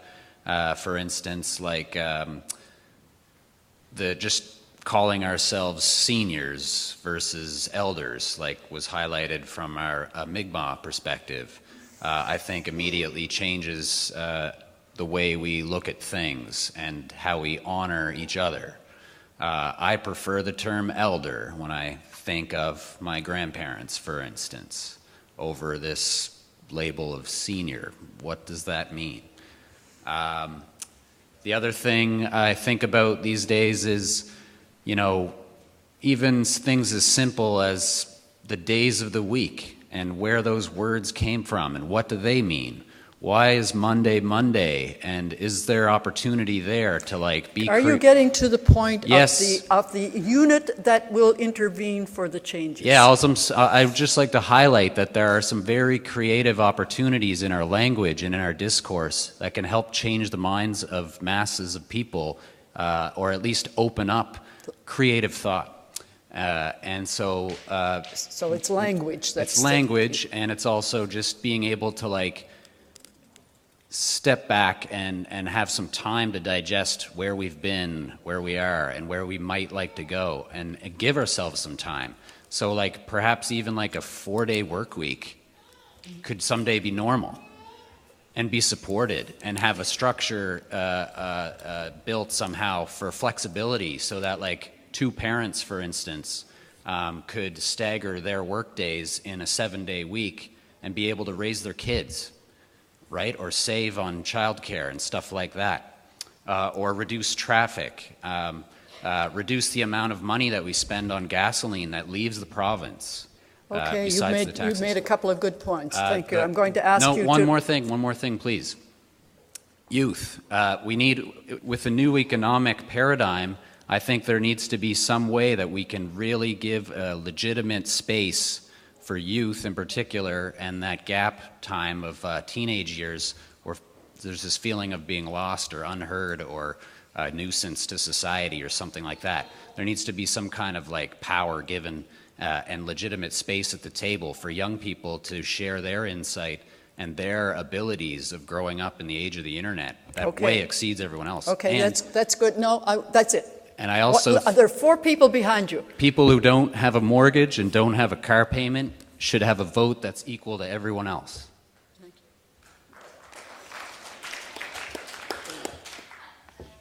you. Julie Glazer, and I work for a very wee little municipality, the town of Berwick, just down the road. And just to follow up on that gentleman's point, the one thing about the town of Berwick that I noted when I started to work there a year and a half ago was, first of all, we're in a really shitty building. We haven't put money into infrastructure in a very long time. So as a result, we have a building that requires $800,000 worth of renovations. But the thing about that building is that there's a tiny little library in there. We have a gym, and I have an after-school program in there. So every day, there are 30 kids in there for the after-school program who get to meet the mayor, the CAO, other council members. I have little kids come into my office all the time. So they're getting physical literacy, citizen engagement, they're getting intellectual and emotional literacy. And there's a really unique thing there happening in terms of design. Mm-hmm. So if we are going to go to a situation where we're looking at 6 regional units within this province, we have to be very careful to ensure that the design incorporates citizen engagement from the little guys on up. So as a result, the work that I've done in the last year and a half has been working with the kids for everything from downtown beautification to crisis management, open space design. So we've got a new park plan coming, multi-generational from 8 to 80-year-olds. 8-year-olds got to come in and be planners along with professional planners. So there's a real opportunity, and that's one thing that we haven't really talked about here, has been design, creative design. So when we think about our municipal units, our buildings, we have to think about the outside and the inside and who's going to be in there. Thank you. Good points. Good points. Okay. If you can limit yourself to about 30 seconds, and I'm really sorry, it's either going to be that or nothing. I'm glad I'm following up on that one. My name is Ashan Clough, and I am entirely new but interested in politics. I'm a mom of two, and I would just like to say a comment about Kelty's session on small farms, how she commented that she's seen the power that food can bring in community, and I would love to see council meetings where it's potlucks of local food and done in gymnasiums in schools where kids can be running around, and those kids will be brought up in the government system where they have a working knowledge of how things happen, because I would attend those. I would bring my kids and I would get right in on the politics.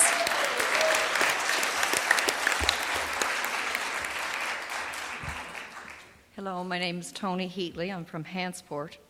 So I have this notion that citizens are evolving or are being evolved into consumers, and we've commodified government.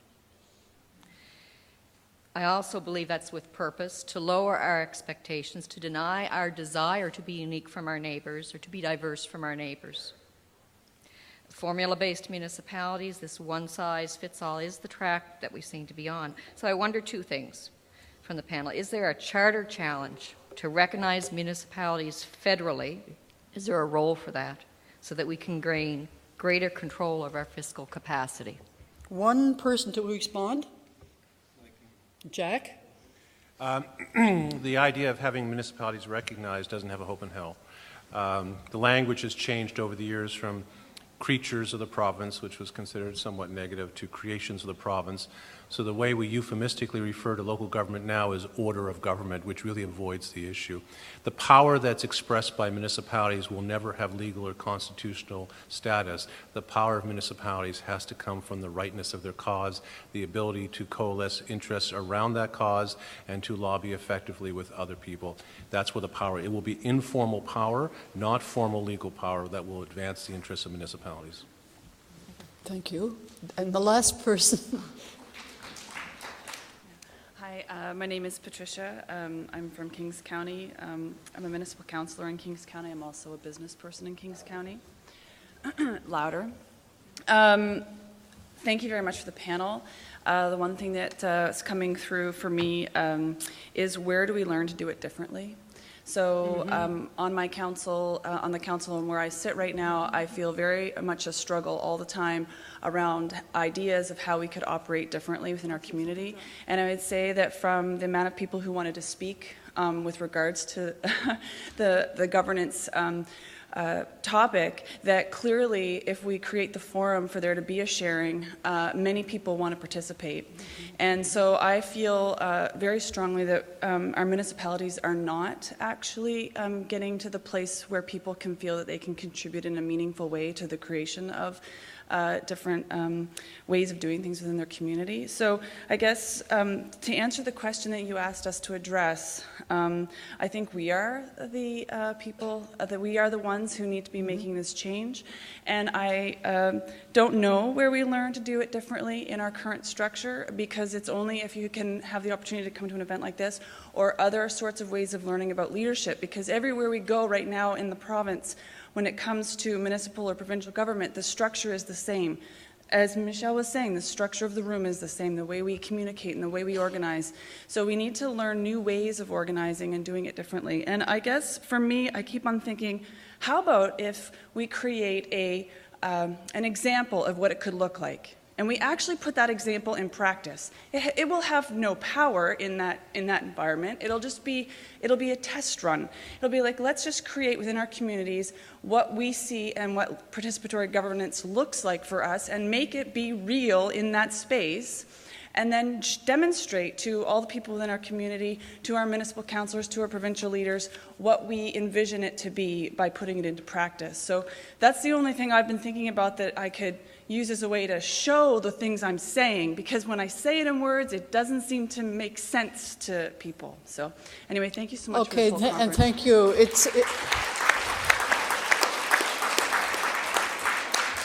It's a huge question. Where do you learn to do things differently and how to do things differently? And I expect each of the four members of the panel could give you some nice answers on that, but we're going to have to leave it.